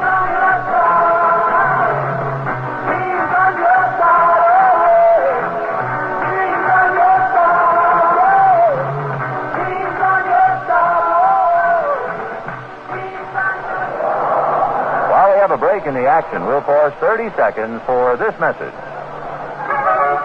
In Harlem, the Dunbar Apartments were the first cooperative apartments built for black people. Completed in 1928 and named for the poet Paul Laurence Dunbar, it's the first large garden apartment built in Manhattan. Recently, it was designated a city landmark. I'm Paul Parker for the New York City Landmarks Preservation Commission, inviting you to get a free guide to all the city's landmarks at the Visitors Bureau, 90 East 42nd Street in Manhattan. We go to the 6th inning at Three Rivers Stadium. Vin Scully along with Bob Gibson. The Pirates leading the Giants 1-0. Henderson, Fuentes, and Mays in that order. And Kenny has a rip and doesn't get it, 0-1. He grounded out and flied to left. Bob and I both noticed a little while ago, a little by-play between Tito Fuentes and John McNamara. And Fuentes apparently rolling that top left hand over, meaning he's pulling the ball a lot. There's a one-hopper smacked into center, a base hit for Henderson. And as Bob pointed out, anytime you can get Fuentes to want to pull, you figure to get him. So now here he comes with a runner at first, and we'll see what Tito does, and we'll see how Johnson pitches him, Bob. With a man on first, he might be trying to pull the ball now if he doesn't bunt. Henderson at first, very good base runner and a very good base stealer. Well, he's certainly not going with nobody out unless it's part of a hit-and-run play. But Henderson has stolen 18 bases in 20 tries. Kenny held on by Robertson. Johnson a look over there. Now comes Fuentes, who runs to bunt with the pitch outside and high. Ball one. Then dropped by Sanguillen for good measure. 1-0. In your book on people, does Johnson have a good move to first, or average move, probably? I don't know too much about his move at all. What about Nelson Briles? Briles has a real good move for a right-hander. Extremely good. And Marshall, of course, is a pretty good one, huh? Yes. In fact, Maury Will said Marshall is one of the toughest guys in the league to steal on, and I assume that's coming from somebody who knows. Bob Deal and Bob Miller are throwing back at Bob Johnson. And Fuentes wants to talk to John McNamara. In the first game, we found out later. Remember when Bobby Bonds came up and I was saying, gee, I would think he'd bunt, and you say no, and then he struck out? We found out later he was supposed to bunt. He blew the sign. So Fuentes went down to check to McNamara. Are signs that tough to remember? No, a lot of times the third base coach won't be real clear and definite with them, and you just don't know what he's given. 1-0 the count, but aren't you supposed to, well, maybe you're not, aren't you supposed to answer, yes, I've got the sign all the time? No, you don't. Only on a squeeze play. 1-0 the count at Tito Fuentes. There goes Henderson, and the bunt is made. Good bunt. It gets Hebner in. He has to throw to Cash. He threw it away. And here comes Henderson to score. Fuentes takes a look at second and holds on. Big play. Hebner drawing an error. He threw it behind Dave Cash. It was a run and bunt play. Henderson was off and running. And there's a big play to tie it up. Put a tie-breaking run at second. Nobody out. And Mays, McCovey, and Barnes coming up. So Henderson singled up the middle. He is sacrificed to second. Goes all the way on the throwing error by Hebner. And here's Mays. If Hebner hadn't thrown that ball away, they had a chance for a double play because Henderson was going to third all the way. Here comes Mays, struck out and grounded out. He'll try to, he's going to run and bunt, and fouled it away, 0-1. How many times have we seen Mays sacrificed in his career? Let's see, Willie Mays. Sacrifice hits, 1. So he has sacrificed once this year in 164, counting 2 championship games. And he ran up to bunt that time. Of course, when you're running up to bunt, he was probably just trying to push one for a hit. Fuentes his second. Nobody out. Big throwing error by Richie Hebner to allow a run to come over. Mays and McCovey on deck. Johnson set. Strike one pitch. Mays runs to bunt. Takes high. Boy, he has everybody on the move when he does. 1-1. First of all, he has Hernandez breaking to the bag to try and tie up Fuentes. He has Robertson charging the plate and Cash angling over to cover first. 1 ball and 1 strike to Willie Mays. Johnson hands at the belt. Mays around to bunt and does. Out to get it is Sanguillen. He holds Fuentes and throws out Mays at first. We'll pause for station identification. This is the National League Championship Series. This is Dialogue Radio 57, Strauss Communications, WMCA, New York, the voice of New York. One away, and Willie McCovey at the plate. A strange play only in the sense that it is Mays. How many times Mays has tried to sacrifice, we don't know. But you can bet he doesn't have much experience in it. And they had him sacrificing, and he failed. So they lose a big bat. Now they walk McCovey, and they'll get Bonds in a moment. 4 wide ones coming to Willie. So a single, a sacrifice, a throwing error, then a bunt for an out. And in a moment, the Giants will have runners at first and second with 1 away, and Bobby Bonds coming up. I guess it's just because I've seen Willie Mays play ever since he came into the league. But to see Mays bunt is... It just is a bad thing for me to see. I can't remember too often where I would see him try to drag or lay a bunt down for a hit. I remember doing a World Series game in '56, and Roy Campanella had suffered a hand injury in the spring, and he came up against the Yankees early in a game and bunted. And I was saying, gee whiz, I haven't seen Campanella bunt in his career. Roy, by the way, is here. And late in the game, Campanella came up, and now I'm I'm going to do a little experting. And I said, if you remember, back in the third inning, Campanella was funny, and there goes and he hit the ball up on top of the roof. So we'll see May's next trip. Runners at first and second, one out, and here's Bobby Bonds. He singled and struck out. It's a big inning for the Giants and for Marshall. They get ahead, and Juan gets tougher and tougher. Beal and Miller throwing in the Pirates' pen, and Sanguillen, he's a visitor. He's going back out to the mound again. Johnson looks like he didn't want to see him, Bob. I can't imagine what he's going out there for. He's probably telling him something that he knew already. He's telling him that he's in trouble. He knows he's in trouble. You got to get this ball over. He knows that. That's like the story Al Shack used to tell us. He joined a new ball club and was there the first day and was called in a bases-loaded situation. And the manager said to him, now, you're in trouble. And Shack said, I'm in trouble. I haven't even met half the guys on this team. So Sanguillen and Johnson have had their visit. All right, Barnes at the plate. 2 on, 1 out. 6th inning, a run over, a 1-1 tie. Johnson at the belt. Bob delivers inside with a breaking ball. Ball 1. And there goes Sanguillen, and he made an angry gesture that he didn't like the way Johnson made the pitch. Well, I don't imagine he went out there and told him to throw a hanging curveball, but that's exactly what it was. Maybe the manager's sending him out there and is thinking about bringing in somebody else. I don't know.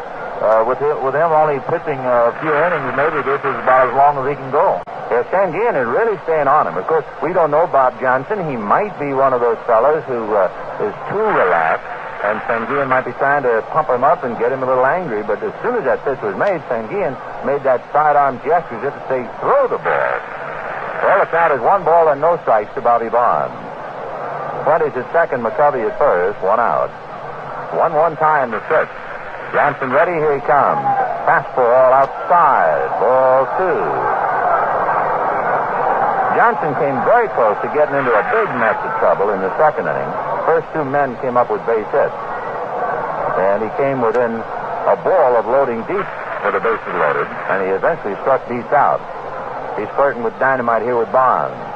Here's the 2-0 pitch to Bobby. A strike on the outside corner taken. 2-1. Tell me a little bit about Lee Wire. Bob, all of us have traits. Does Wire have a trait as a plate umpire? Does he give you the outside corner more than anybody else, for instance? No, usually he makes you throw the ball on a good part of the plate. One thing he does, he'll call a pitch before it gets to the plate, and the hitter can hear that. That's discouraging. Here's the 2-1 pitch to Bobby Bonds. Swung on and missed, strike 2. 2-2.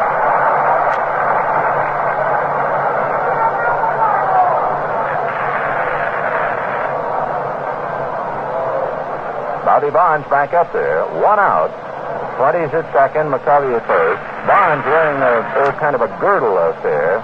His left side heavily taped and strapped because he has pulled muscles on the rib cage. So he's not 100% at the plate. 2-2 pitch. In the dirt. Backhanded by Sanguillen.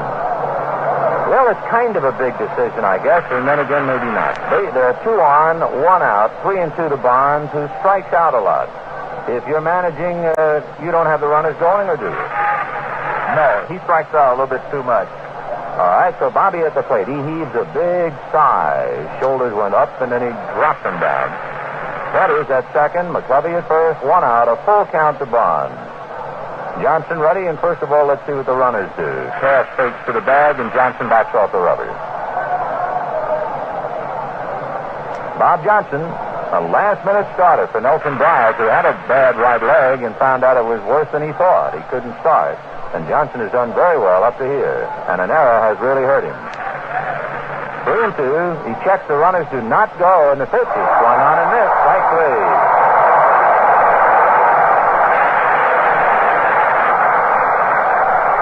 If you're wondering why Charlie Fox did not have the runners going, Bobby Bonds has struck out almost 140 times in 600 at-bats.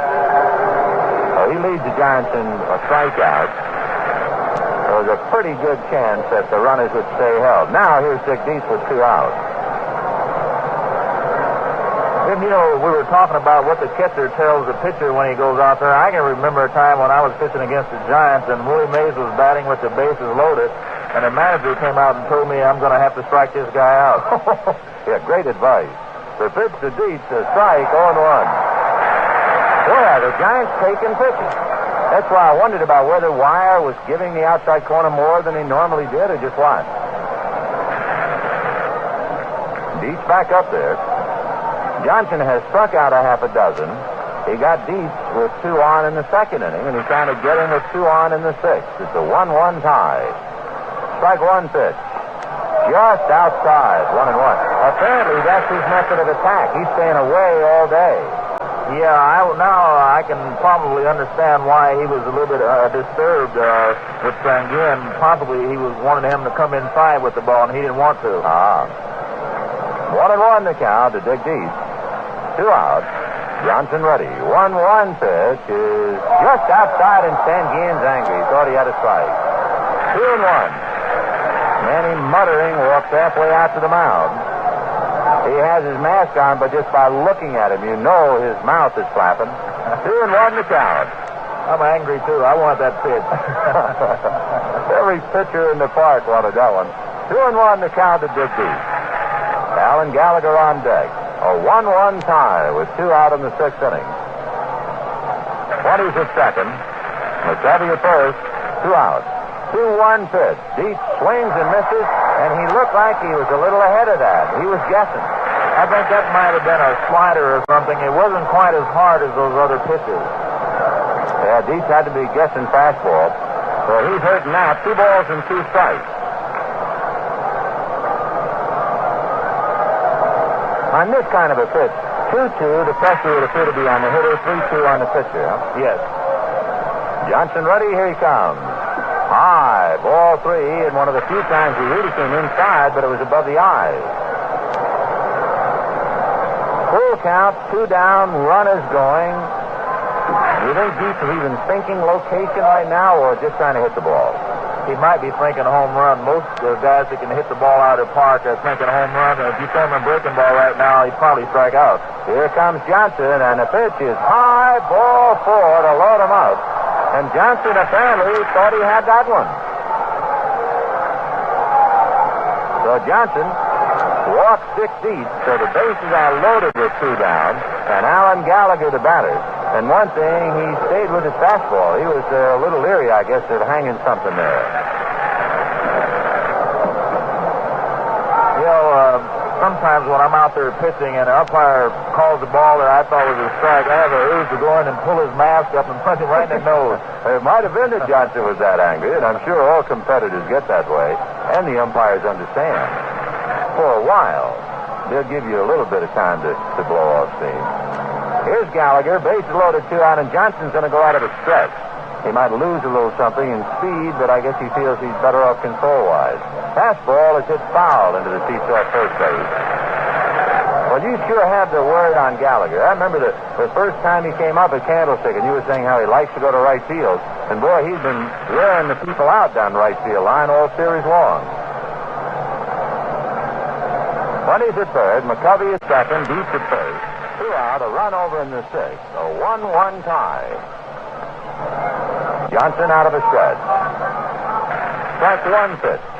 Pass one low. 1 ball, 1 strike. On deck, Chris Fryer.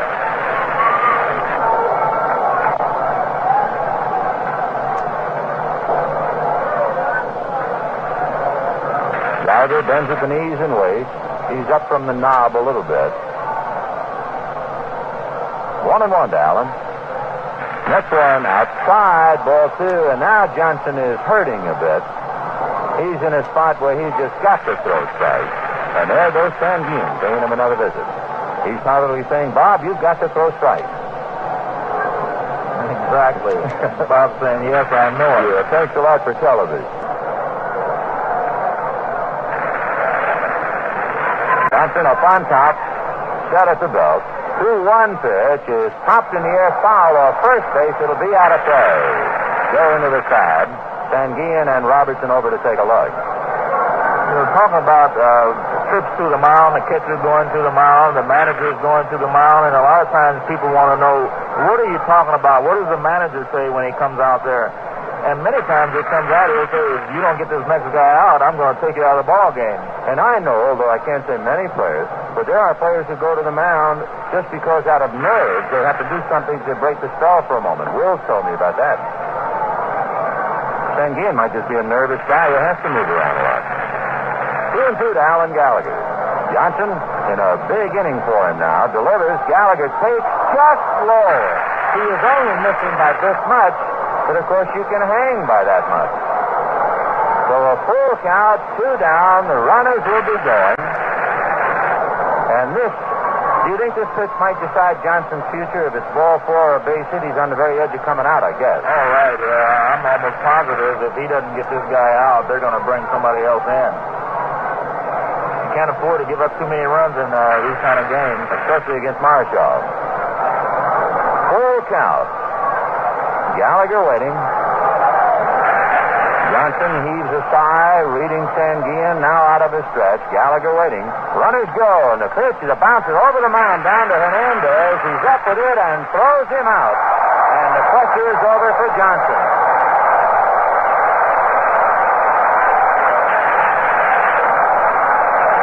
The Giants wind up with only 1 run, 1 hit, 1 error, 3 left. And at the end of 5 and a half innings, a 1-1 tie.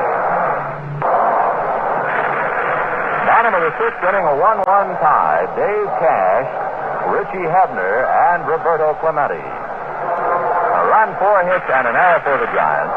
A run, 2 hits, and an error for the Pirates. And Cash starting it off. Bob Johnson had to make some really gutty pitches there in the 6th inning. An error almost undid his work, but he got out of it even. So now they're back 1-1 in the 6th inning. Marshall, a high kick and delivers and gets a strike. 1-1. Cash slide to right, grounded to short. He hit the ball to right field pretty hard. Marshall comes back to him 0-1, and Dave takes low and away. 1-1. Cash hitting 289. Pretty good hitter, huh, Bob? Right. Strange the way Marcel is pitching him. He's pitching him away. I don't like to pitch him away. But we were talking before, and each one of us has a different way of getting a guy out. A little dipper in there, a hard breaking ball for a strike, 1 and 2. Of course, now the Marshall fastball doesn't rank at all with the Gibson fastball, so that's probably one of the reasons. 1 and 2 to count to Dave Cash. Richie Hebner waiting his turn, and then Roberto Clemente. A 1-1 tie in the 6th inning. Marshall, big high kick over the top, and as a one-hopper hit slowly to Gallagher, Allen fields it and throws him out. So Cash taps the 3rd, 1 away. The last Pirate hit was the home run by Bob Robertson. 1 out in the 6th inning, and here is Richie Hebner. Hebner struck out and fouled out 0 for 2. And, of course, there are always some boo-birds in any crowd, and a few of them got on Hebner briefly for the throwing error on the bunt by 20. Yeah, strange thing about fans. They expect perfection in everyone else but themselves. The pitch to Richie Hebner is low, ball 1. I think it was Jim Bishop who once wrote it, and I've always remembered it. And he said, only a saint wants justice. The rest of us want mercy. Here's the 1-0 pitch to Richie Hebner. Whacked a 1-hop 2 in the right field base hit. So Hebner stifled a few bluebirds with a base hit to right. And that's the first hit for the Pirates since the 2nd inning home run by Bob Robertson. And it'll bring out Roberto Clemente.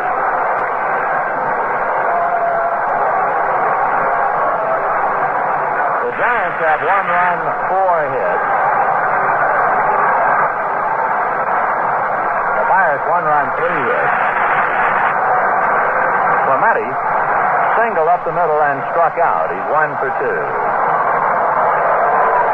Would you think that if he has a chance, Clemente would try to go to right field in this spot? Oh, he's got a normal right field swing anyway. I was just wondering if he would be bunting. Bunting with 1 out. Bunting for a hit, you mean? Yeah, strike bunting. Yeah. Okay, let's see. Alan Gallagher playing deep at 3rd. So he could be vulnerable to that. And Marshall, in his very delivery, falls off the mound towards first base. hitting .341, 1 for 2 today. Hebner short lead at first. He's barely off the bag. The pitch outside and high, ball 1-0. Didn't appear to be bunting. Roberto backs out and keeps looking at Frank Osiak at third. There might be a play in the works. Well, we saw Mays bunt today, so anything can happen. 1-0 to count. Well, possibly he would walk Stargell anyway. I don't know if he didn't get a base hit. 1-0 the count to Roberto Clemente. Marshall, a look at Hebner. Comes low, ball 2. Say one thing, Hebner is barely off the bag at first, so if they have any kind of a play on, he's sure not giving it away by his lead. 2-0 the count. That's one thing I never could understand. When a pitcher's pitching a pretty tough ball game, why the opposition never tries to bunt on him at all. I don't know if they're respecting his fielding ability or they're just being stubborn. Go to first finally. I've always been surprised. Nobody tried to bunt, for instance, on Herb Wilhelm. He's 48 years old, and he pitched in 100-degree weather, and nobody would ever try to get him off the mound. Here's the 2-0 pitch to Clemente. Swung on and missed, 2-1. I would think in St. Louis on a dog day, 100 and some odd, and the Astros are broiling, and you are pitching your heart out and getting by in a close game, I would figure you just have to be bunted on. Maybe you fall on your forehead trying to pick one of them up. Yeah, I don't even bother to throw warm-up pitches on those hot days, and that to give you a clue that I don't want to move too much around there. 2-1, the count to Clemente. Marshall looks at Hebner with that little lead. Now the 2-1 pitch to a ground ball down to second. Clemente struggles. Houston has no play.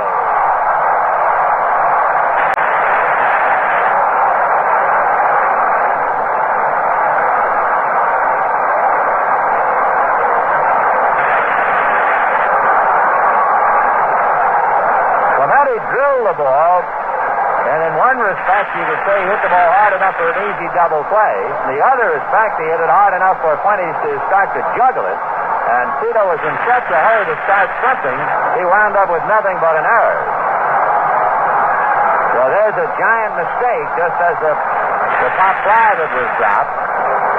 Down in the bullpen, Don McMahon gets up, back of Marshall, and here is Stargell, who is still looking for his first hit. First and second, 1 out. So the inning might have been over on that ball that was pitched by Fuentes, and the Pirates have been given a big chance with a big hitter. Marshall delivers a strike.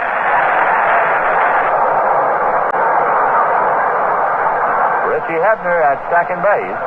Roberto Clemente at first. 1 out, bottom of the 6th, a 1-1 tie. It was Bob Johnson on the griddle in the top half. Juan Marshall throwing behind the runner to McCovey, or he would have balked. Boy, that was great control when he realized there wasn't anybody. Do you think maybe he's pressing? For a veteran to do that, I got to figure he isn't quite aware of the situation. I don't know what he's thinking. I've done that several times where I was thinking that the first baseman was holding a guy on and he wasn't there, and I had to turn around and throw wherever he is. Strike 1 to us is outside, but of course in this spot, there's no way the first baseman is holding him on with a runner at second. So I think Marshall, at least for a split second, did not quite know the situation. Yeah, it happens a lot of times where you just have a mental lapse out there, and you just really, you aren't on top of everything. Especially when you're pitching to somebody like a Stargell. 1-1 the count. Marshall checking. Still checking. Here he comes to Wilbur. Swung on and missed, strike 2, and by this time, Stargell, I don't care how cool and good-humored and relaxed he is normally, he's got to be a little angry and he's got to be pressing.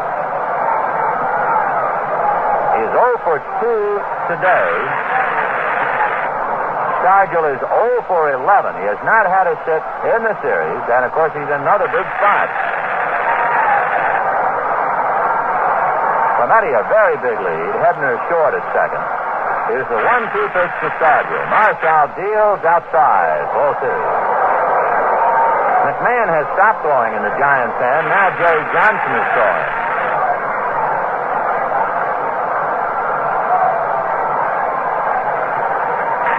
A 1-1 tie. Bottom of the 6th, 1 out. Stargell waiting. 2 balls and 2 strikes. Hebner and Clemente taking the lead. Juan at the belt, checking. Right-hander ready. Kicks and delivers, and it's swung on and missed. Strike three. And the mystery in Pittsburgh, what's wrong with Stargell? So Wilbur is 0 for 3, 0 for 12 in the championship. 2 down, and here is Al Oliver. So actually, if you wanted to think that the Clemente ball was a double play ball, now Stargell makes out. Marshall is really being asked to get 5 outs in the inning. Oliver hit back to Marshall in the second inning, hit to McCovey, who fed Marshall in the fourth. Left-hand hitting center fielder. Clemente taking a tremendous lead with a runner at second who does not run too well. You wonder why he's so far. He's not moving McCovey with a left-hand hitter up Willie's deep and guarding the line. And now Oliver, tired of waiting, backs out.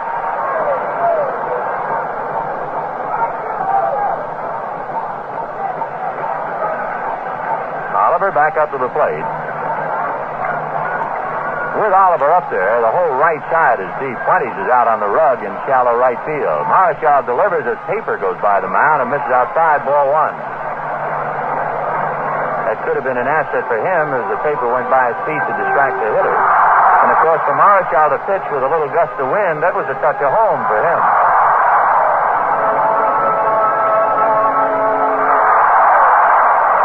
Juan ready. Checking, and the 1-0 pitch to Oliver.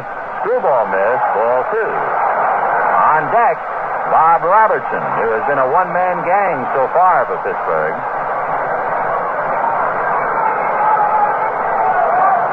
There's one thing about this Pittsburgh lineup, you're never really out of trouble until you get down to the 8th or 9th man. Yeah, there's a good hitter all the time, just about. Marshall at the belt. The 2-0 pitch to Al Oliver is a ground ball deep to first to McCovey. He feeds Marshall covering, and he's out of the inning.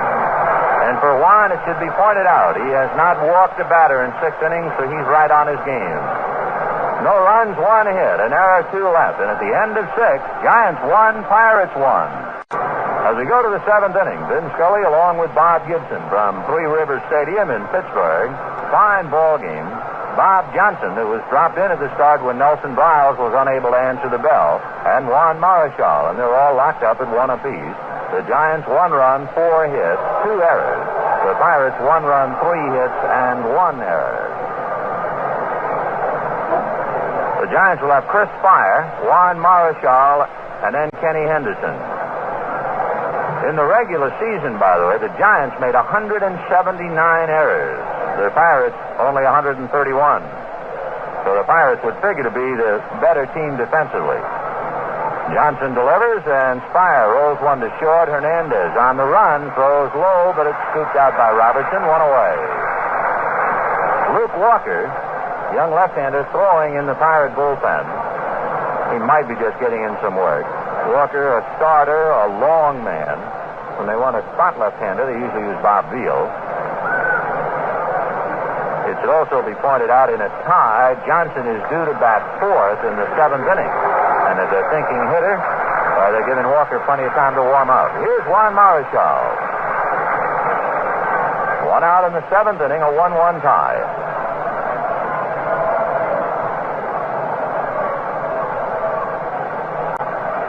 Marshall, right-hand batter. Juan is struck out, hit into a force play, takes low, ball 1, 1-0. The Pirates got their run in the 2nd inning. Bob Robertson hit a line drive over the center field fence 410 feet away. Marshall bailing out as Johnson leaned by way of 3rd and got a strike over in the count 1-1. And the Giant run in the 6th inning, a single, a sacrifice, and on the sacrifice, a throwing error by Richie Hebner, allowing Henderson to score. Marshall takes another strike in the count 1-2. All of the Giants have been looking at a strike called on the outside part of the plate. Here's the 1-2 pitch. Swung on, fouled, and spins out of Sanguine's glove, so it's still 1-2. Kenny Henderson on deck. It is amazing, with all of the strikes called on the Giants on the outside part of the plate that more of them aren't jammed, that they would start leaning over and then Johnson would come in on the hands. Well, there's one pitch that'll keep you from leaning over that plate, and I'm quite sure that's what they're thinking about. 1-2 the count to Marshall. Johnson delivers, missed away, ball 2. 2-2. He has not varied the pattern much. He has basically kept the ball away.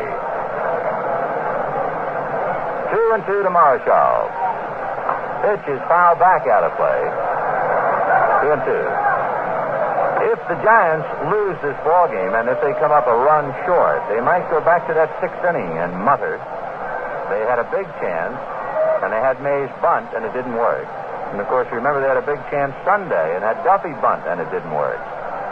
Marshall pulls one on the ground to Hernandez. Jack loves it. Marshall running to 90, and he's thrown out. We'll pause for station identification. This is the National League Championship Series. This is Dialogue Radio 57, Strauss Communications, WNCA, New York, the voice of New York.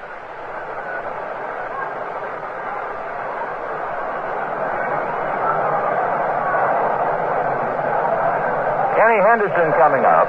2 down, 7th inning, a 1-1 tie. Henderson grounded out, slide to left, single to center, and worked his way around to score the only Giant run. Hebner plays him up a step inside the bag at third. Johnson delivers, outside and high, ball 1. I wonder if it's hard for Johnson. He's made so many pitches to right-hand batters. Henderson takes a strike. He's made so many pitches outside to right-hand batters. I wonder if he suddenly finds it hard to throw outside to a left-hander. It does work that way. I can throw the ball outside to a left-hander pretty easily, but when I want to come in that same spot to the right-hander, I can't do it because I'm used to pitching him away. I mean, it works that way. I guess you're throwing against your habit there, as he was. The 2-1 pitch, a strike. 2-2, and Henderson's a little annoyed. 2-2 to count. Of course, you know, we all have a tendency to say the hitter's a little annoyed, backed out. It's going to be a rare day in June where the hitter's going to turn to the plate umpire on a strike and say, great call. So he just backed out. 2-2. Robertson deep at first, guarding the line against an extra base hit. And the 2-2 pitch is taken, strike 3 called. Boy, the Giants are taking Johnson right down to the end, and they're paying the bill. That's the 7th strikeout for Bob. And at the end of 6.5 innings, a 1-1 tie. We go to the bottom of the 7th inning, a 1-1 tie. Juan Marichal and Bob Johnson. Vin Scully along with Bob Gibson sending it to you. Noticing a couple of banners here at Three Rivers. Most of them in right field. One says the great one, 21, and of course that's Roberto Clemente. There's another sign that reads, Roberto Clemente doesn't miss any. There's another saying, go Bucks. Still another, outbox the Fox, beat 'em Bucks, and of course that Fox would be Charlie. And there's a banner we see now draped over the balcony and left, and that's a go Bucks sign. Bob Robertson will start it off. Robertson homered to give him 3 consecutive home runs, 2 from Sunday, and 4 home runs in his last 5 at-bats. And last time up he grounded out. Marshall takes off his cap, turns his back on home plate for a moment.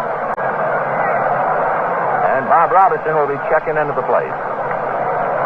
I haven't had a lot of problems with Robertson when I pitched to him, but watching him over his last 2 or 3 days, I might be a little nervous the next time. That's right. That's the bill you're going to pay for looking at him at those home runs. Of course, luckily you got the winter to forget about it. Marshall ready, low kick, which means a side armor, swung on and missed, 0-1. Juan Marshall and Bob Johnson.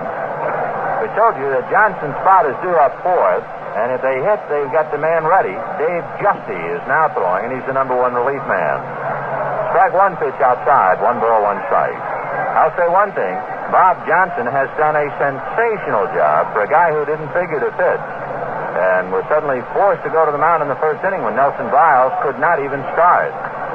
Johnson sees his leadoff man Robertson pop up to Tito Fuentes. And Tito makes the catch for the out, so 1 away, and Manny Sanguin will be the batter. Johnson's name had never come up. In fact, the only time Johnson had thrown a ball at all, he threw in the bullpen early back at Steve Blass in the first game. But boy, he's the man of the hour in Pittsburgh. And he's pitching a great ball game against the toughest customer, Juan Marichal. Manny Sanguin grounded out and hit the fly ball to right field that Bobby Bonds dropped. A little more complicated than that. That was when Tito Fuentes called for it right away and then found out he had called too soon. Marichal pitched outside and high, ball one. Juan cocks his head at Lee Wire as if I thought that was in there. 1-0.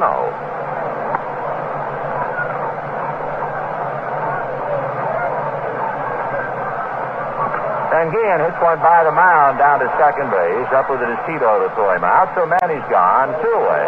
And the batter is Jackie Hernandez. Hernandez hit back to the box and struck out. 0 for 2. In fact, and he's not really knocking Jack, but at the same time you can't hide it. When Bob was talking about good hitter at the plate all the time for the Pirates, Jack would be the weakest hitter in the lineup. He is barely hitting 200, 206, but he brings a great glove out there to shortstop. He's really the only breathing spot you have in the first 8. What were you telling us? He's a pretty good fastball hitter, huh? Yeah, I think, but I did say that he didn't like the ball to be too hard, but that's his best shot is fastball. Yeah, at 206, you don't really like any pitch to be too anything. You would rather the guy walk you. 1-0 to count to Jackie Hernandez. Jacinto Hernandez, he's from Cuba. He makes his home in Miami. The 1-0 pitch, little low, ball 2. 2-0 to count to Jackie Hernandez. Justy throwing in the bullpen. Bob Johnson kneeling in the on-deck circle. Now the 2-0 pitch on the way. Marichal deals, and it's swung on and missed for a strike. 2-1. This is certainly in the trivia department, but I notice the on-deck circles here are barely out of the dugout. You really don't have to go very far to get on deck at Three Rivers Stadium. Most ballparks, the on-deck circle is at least halfway to home plate. Yeah, I think in Chicago it's entirely too close. In Chicago and Montreal, if the foul tip comes off, it's got to get you between the eyes. Pitch fouled away, and the count 2-2. Does it bother you at all, Bob, on a hot day because the rule states you must get out there in the on-deck circle? No, not really. You're only out there for a couple of seconds. You're kneeling down. It doesn't bother you that much. Of course, Leo tried to beat that. He would put supposedly a pinch hitter out there for his pitcher. And the umpires had to let him get away with it because who's to say the guy wouldn't get a pinch hit? If anybody's going to get around, then Leo will. Yeah, that's a sense. 2-2, the count to number 2, Jackie Hernandez. 2 out in the 7th, a 1-1 tie. Marichal ready, low kick, side armor outside, ball 3.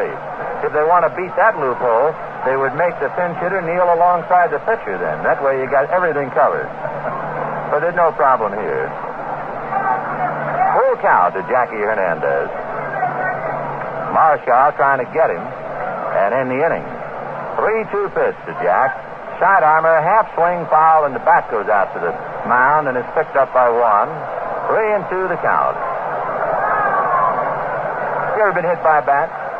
No, I haven't. I can remember in the World Series in 1964 against the Yankees, a bat was flung out and I jumped and I was over at about 2 feet when it went right over the mound, right over the top. What about a broken bat? Any piece of it ever come close? No. A friend of yours really got hit one time with a broken bat, Larry Jackson. 3-2 pitch on the way. Popped in the air, foul off to the right of the plate. Coming over his seat, he almost goes into the dugout and makes the catch for the out. That's the comforting thing here. You can go right into the dugout without falling down into a dugout. So Hernandez fouls out. The Bucks are gone in order. And at the end of 7, a 1-1 tie. Vin Scully and Bob Gibson visiting with you from Three Rivers Stadium in Pittsburgh. We go to the 8th in a fine ball game, a 1-1 tie, and the paid attendance, 38,322. Tito Fuentes, switch-hitting second baseman, starts it off. He'll be followed by Willie Mays and then Willie McCovey.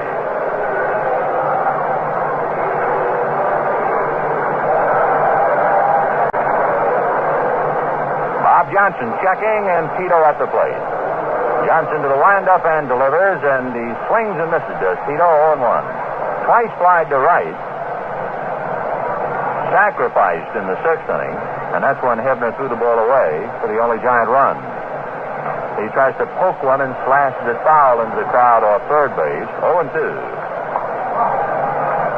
Tito's trying to quiet that top left hand so he wouldn't pull the ball so much. 0-2.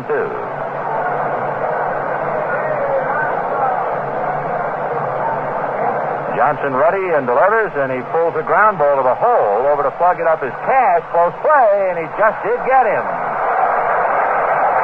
Right there was Andy Olson to call it. Tito thought he had to play beaten. One away, and Willie Mays the batter.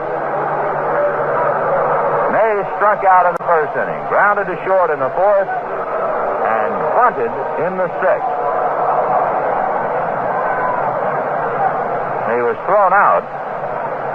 Fuentes, who was at second base, could not advance on the bunt, so Willie was charged with a time at bat. Otherwise, he would have been sacrificing. Bob Miller and Luke Walker are throwing in the Pirate bullpen. Mays takes in the dirt, ball 1. Mays can still thump him. He hit one out Sunday at Candlestick. Here's the 1-1 pitch to Mays. High pop foul off to the left of the plate, and that should go back into the crowd out of play. That's one of the few times that Johnson came in a little bit on a hitter in quite a while, especially somebody of the stature of Mays. In late innings like this, I don't think that'd be a good idea. For the mere fact that you know that these big hitters like Mays and McCovey are going to go up there and try to hit the ball out of the park and win it. And I wouldn't come in at all at this time of the game. 1-1 to count to Mays. Johnson ready and delivers, and there's a ground ball to the hole on the left side, through into left field, base hit.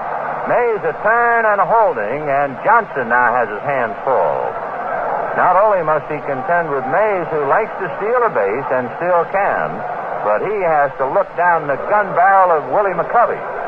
And Bobby Bonds on deck. And the crowd gets a little restless. There's just no place to put Willie, and that's a tough spot. He singled in the 2nd inning, topped up in the 4th, but in the 6th inning with a man on, they walked him intentionally. Mays held on by Bob Robertson.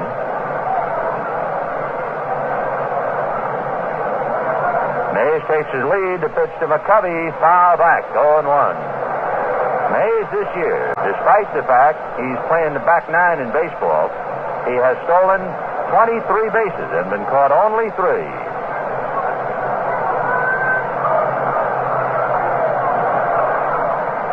Mays retreating, but eyes riveted on Johnson. Now he takes a bigger lead as Johnson goes set at the belt and delivers. McCovey takes a little high. 1-1. Johnson's roughest inning was the 6th, and he got out of it allowing only a run. He had a very tough 2nd inning when the first 2 men had base hits, and he got out of that. So it's 1-1, 8th inning, 1 out. Johnson ready, delivers, and it's inside, under the hands, ball 2, 2-1. Well, he is tempting these hitters, Bob. He got the ball inside to Mays, and Willie finally singled, and he's been trying to crowd McCovey. Now, that's a high wire act in a windstorm. It's a very difficult way to pitch. McCovey waiting, 2-1.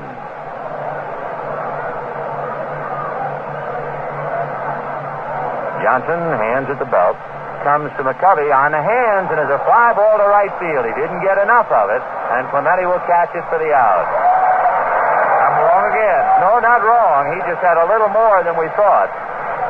It was dangerous when you realized McCovey could hit the ball in on the handle that far. You realize just how close Johnson came to giving up 2 runs. 2 down. Here's Bobby Bonds. I've broken McCovey's bat coming inside, and he's hit the ball out of the ballpark on me. People can't believe that, I'm sure. He broke his bat and hit a home run. Here's Bobby Bonds. Now you got to watch out for Mays trying to steal. This is the spot for it. If he's thinking steal, he'll be trying to go. Johnson is. He turns and throws to first immediately.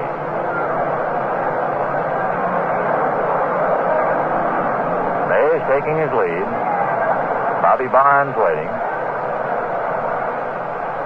Johnson at the belt.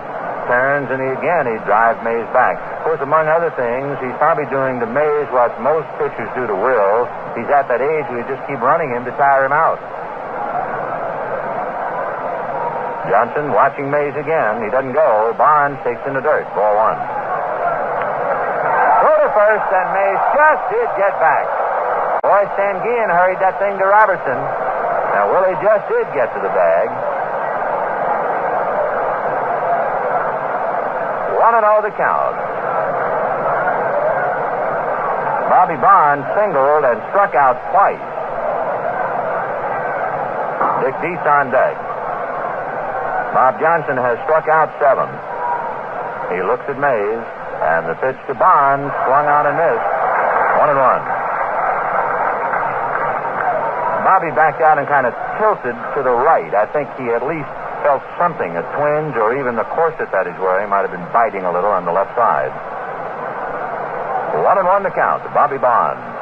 Mays again, pretty good lead. Johnson watching him. He doesn't go, and Bonds takes way outside. Ball 2, 2-1. The rare pitch out is a breaking ball pitch out, isn't it? Yes, and that may have been a pitch out right there. That's what made me think about it. You don't see too many breaking ball pitch outs, but if you have a super catcher, I guess you see once in a while. Yes, and most pitchers don't have that good control. 2-1 the count. The pitch to Bonds, swung on and missed, strike 2. Steve Blass comes out and picks out some wind-blown papers from in front of the Pirate dugout. He'll be doing more than that tomorrow. He figures to go up against Gaylord Perry in the 4th game tomorrow. Mays has a good lead, 2-2 to Bonds. Johnson checks, and there he goes. The pitch is low. The throw on a bounce, not in time. And Mays immediately asking for time to get his cap. Willie has stolen his 24th. Second base umpire Dick Stello had to jump over the throw. So Mays steals. It certainly figured he was going to try. Full count to Bobby Bonds. If the umpire had to jump over that throw there, would that be any indication he's in the wrong place? Well, maybe the throw is. 3-2 to Bobby Bonds. Mays taking a lead. He wants to move the infielder around and try and open up a hole for Bonds. He wants somebody to come after him, and the only man who'll fake is Cash. 3-2 pitch to Bonds. Low, ball 4. So Bonds goes to first. Mays to second. Dietz coming up. With 2 out, I guess you'd rather pitch to Bonds, wouldn't you, in the sense you can strike him out a lot easier than Dietz? Yes, I was just thinking that. Of course, I guess that's the difference in the two pitchers. I don't know if he walked him on purpose or not, but I'd certainly rather be pitching to Bonds than Dietz in this situation. Dietz today came up with 2 on and nobody out in the 2nd inning and struck out. And he came up with 2 on in the 6th inning and walked. He came up in the 1st inning of Sunday's game with the base loaded and struck out. So Dick, in the number 6 spot in the lineup, has found a lot of giant runners on the base paths, but he has not been hitting particularly well at all. In fact, that's an understatement. I forgot. He is 0 for 2 today. He doesn't have a hit in the series. He takes ball 1. Dick Dietz is 0 for 10, and many of his at-bats have come with men on base.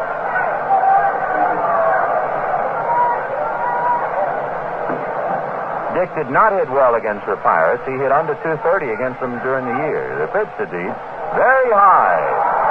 That time, the pitch was almost over Dietz's head for ball 2, and Don Osborne, the pitching coach, goes out to the mound. I'll say one thing, the Pirates could not have asked more from Bob Johnson than what he's given them today. He's done a terrific job under the circumstances, and he's still probably throwing the ball pretty good. But at this point, I don't think you're going to want to take too many chances, and I would imagine they're going to bring somebody else in. Well, they have Bob Miller, the right-hander, left-hander Luke Walker, and they also have Dave Justy, and suddenly Justy takes the ball away from Luke Walker and begins to throw.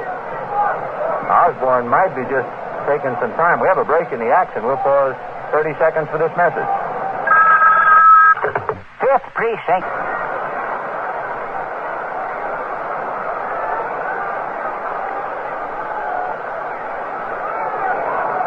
All right, right, the stage is set here at Three Rivers. Willie Mays at second base, Bobby Bonds at first, 2 out in the 8th inning, a 1-1 tie. 2 balls and no strikes to Dick Dietz, and after a lengthy meeting, they're staying with Johnson. Bob delivers, Dietz squirts one, a 2-hopper down to Cash. He feeds Hernandez, and the inning is over. So there are 2 fellas in this series who are hurting their clubs with the bat. Wilbur Stargell, who is a roadblock for the Pirates, and Dick Dietz, who cannot come up with a timely hit for the Giants. No runs, 1 hit, and 2 left. And at the end of 7.5 innings, Giants 1, Pirates 1. Bottom of the 8th inning, a 1-1 tie. The Giants 1 run, 5 hits, 2 errors. Pirates 1 run, 3 hits, 1 error.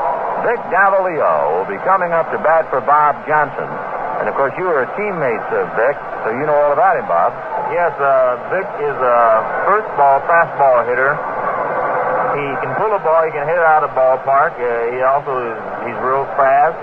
He's apt to bunt, so you just don't know how to play him right now. Why is it he's not playing regularly? He can do all this. Is he a bad fielder? No, he's not. He's just that they got a couple other guys there that are hitting 300 and driving in 100 runs. It's kind of tough to crack the lineup. All right, Vic Davalillo, one of the outstanding pinch hitters in the game. He set a record as a pinch hitter when he was Bob Gibson's teammate in St. Louis. Oddly enough, in setting the record, he had to break the record formerly held by his manager at the time, Red Cheney. Davalillo has had 1 at-bat in the championship. He came up with 2 on in a big spot against Perry and might have had a base hit to tie up the game. He had a high bouncer over the mound, and Perry leaped in the air and got his fingertips on it, slowed it down for Fuentes to turn it into a 4th play. So Davalillo, left-hand batter, hitting .285 with a home run, 33 RBIs, an outstanding pinch hitter at the plate. Marshall delivers, a strike. Turned it over, got it in the outside part, and the count 0-1. Dave Justy, the number 1 Pirate reliever, getting ready to pitch to the Giants in the 9th. 0-1 to Davalillo. Strike 1 pitch. Waved at and missed. Strike 2. That's interesting. The pitches he's thrown, Davalillo, I'm not considered a change-up pitcher, but the last 2 times I got him out, both were with change-ups. And Davalillo was wide open on that last swing. That right shoulder came out of there almost before the pitch got up to the plate. Here's the strike 2 pitch to Vic. Outside, ball 1, 1-2. Well, that was kind of a showcase fastball just to let him know that Marshall can still throw it. Jerry Johnson gets up down in the Giant bullpen. John Cumberland joins in. The pitch to Davalillo. Swung on and missed strike 3. He doesn't strike out too often, so Marshall still has plenty left. 1 away. Dave Cash, the batter.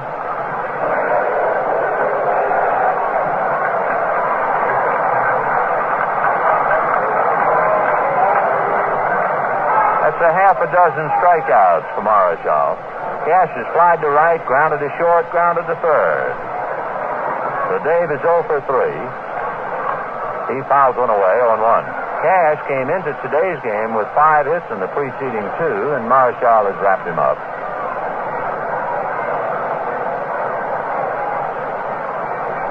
In fact, Cash was 5 for 10 until today. Takes high, 1 ball, 1 strike. Dave Justy will make his second appearance in this championship series. He'll be pitching the 9th inning. He is due to pitch to Alan Gallagher, Chris Fire, and Juan Marichal. 1-1 pitch on the way. Fouled away, 1-2.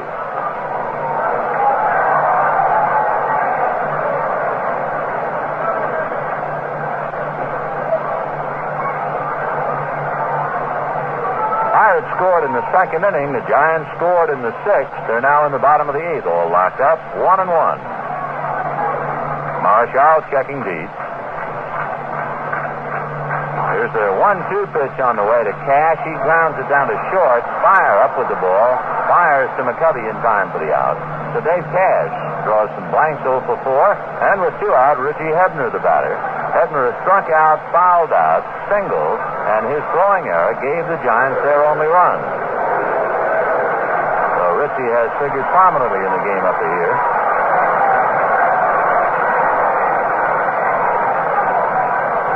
Marshall has allowed one hit since the home run in the second inning. That's all. And he's allowed only 3 hits in the game.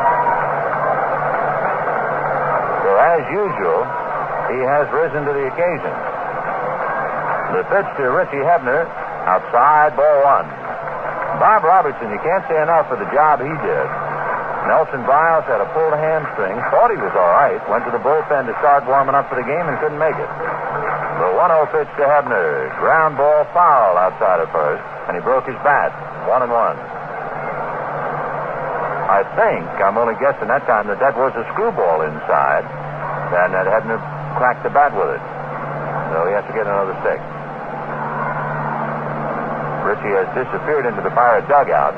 The paid attendance, 38,322. That is far below capacity. You know, last year when the Pirates were in it, in the championship, they did not fill their stadium. And the management felt it was because the game was televised locally. So this year, the game was blacked out in the Pittsburgh area for a radius of 50 miles or so, but they have still missed. The pitch is a strike on the outside corner, 1-2.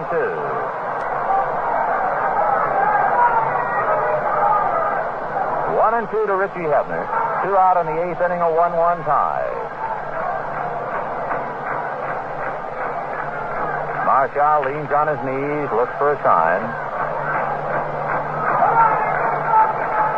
Now Juan straightens up and goes to his windup. Here's the 1-2 pitch to Hebner. Swung on and foul back. You can always tell when the Giants are in a pennant race. There are a group of Spanish-speaking broadcasters who suddenly come upon the scene. They come to broadcast the ball game, particularly and only when Marshall is pitching, to the Dominican Republic.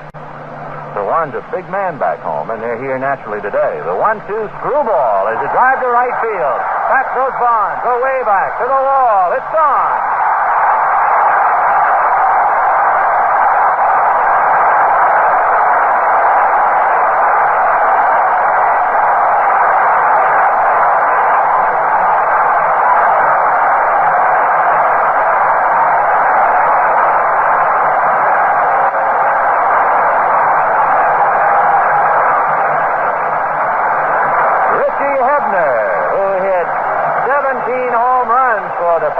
During the regular season, has hit it out, and the Bucks have taken a 2-1 lead.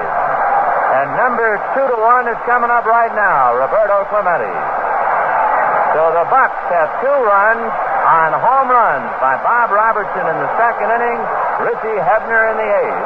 And the Pirates lead 2-1, and confetti falling in right field. It looks like a little snowstorm out there as Marshall delivers outside. Ball 1 to Clemente. And all the heat will be on the Giants now. They'll be coming to the 9th inning, trailing 2-1. Marshall's 1-0 pitch to Clemente is fouled away.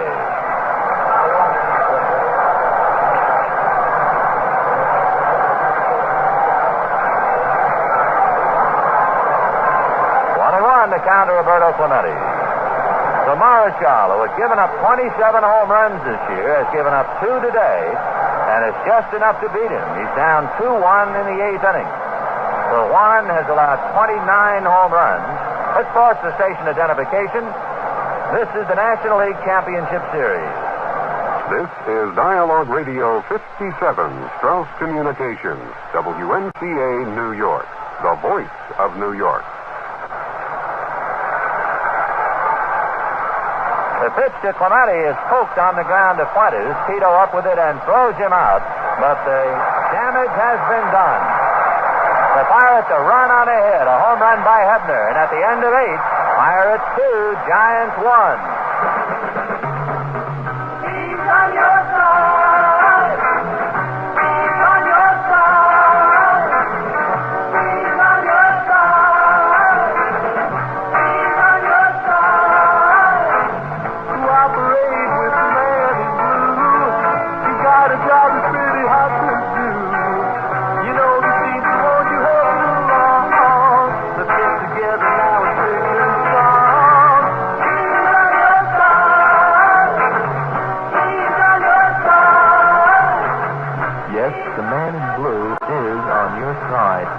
and he has a tough job to do for all of us. You know the scene, so won't you help him along? Cooperate with the New York City police officer in your neighborhood.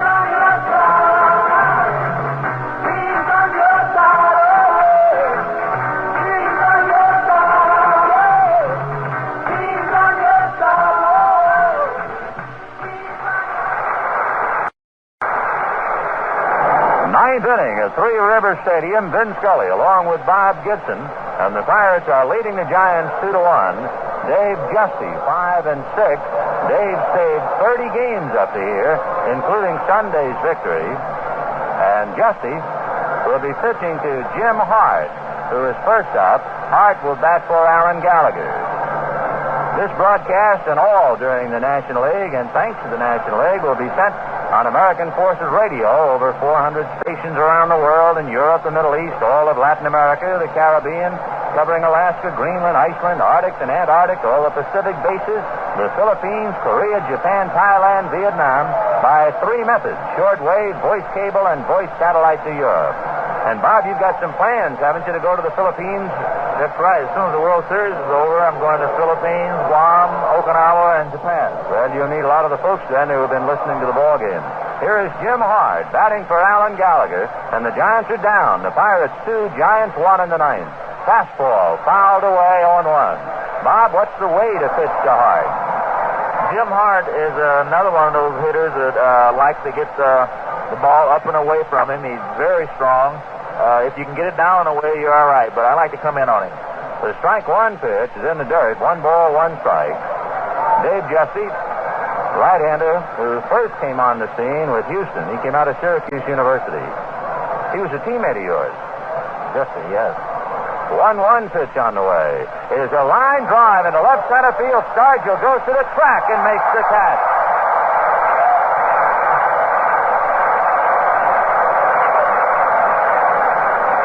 Well, he didn't fool him, but Hart hit a shot right at Wilbur Stargell. One away, and here is Chris Fire.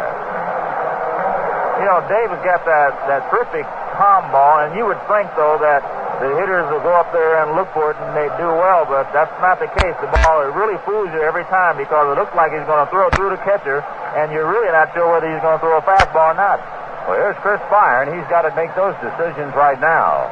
Justy delivers, and it's lifted to right center field and deep. Clemente going back and makes the catch.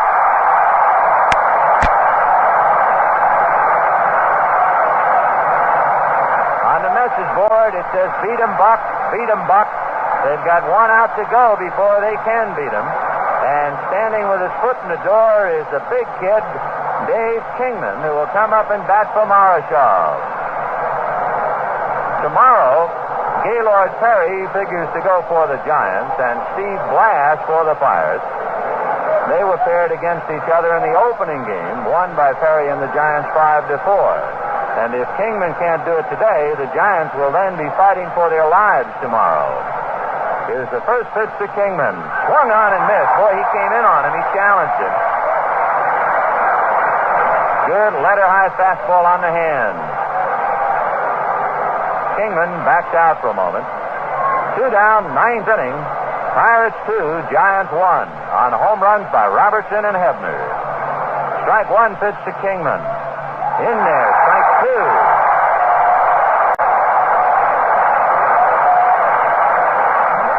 Dave Justy standing in the sunshine. Dave Kingman in the shadows at home plate. 0-2 the count. The crowd ready to let out a roar. Strike 2 pitch. Low and away, ball 1. The Giants can go back to the 2nd inning when they had 2 on and nobody out.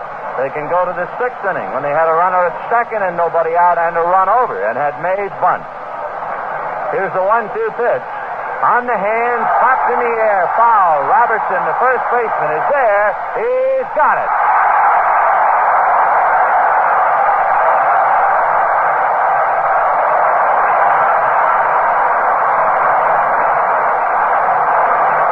Kingman is jammed and fouls out to Bob Robertson. And the Pirates have beaten the Giants 2-1. We'll be back.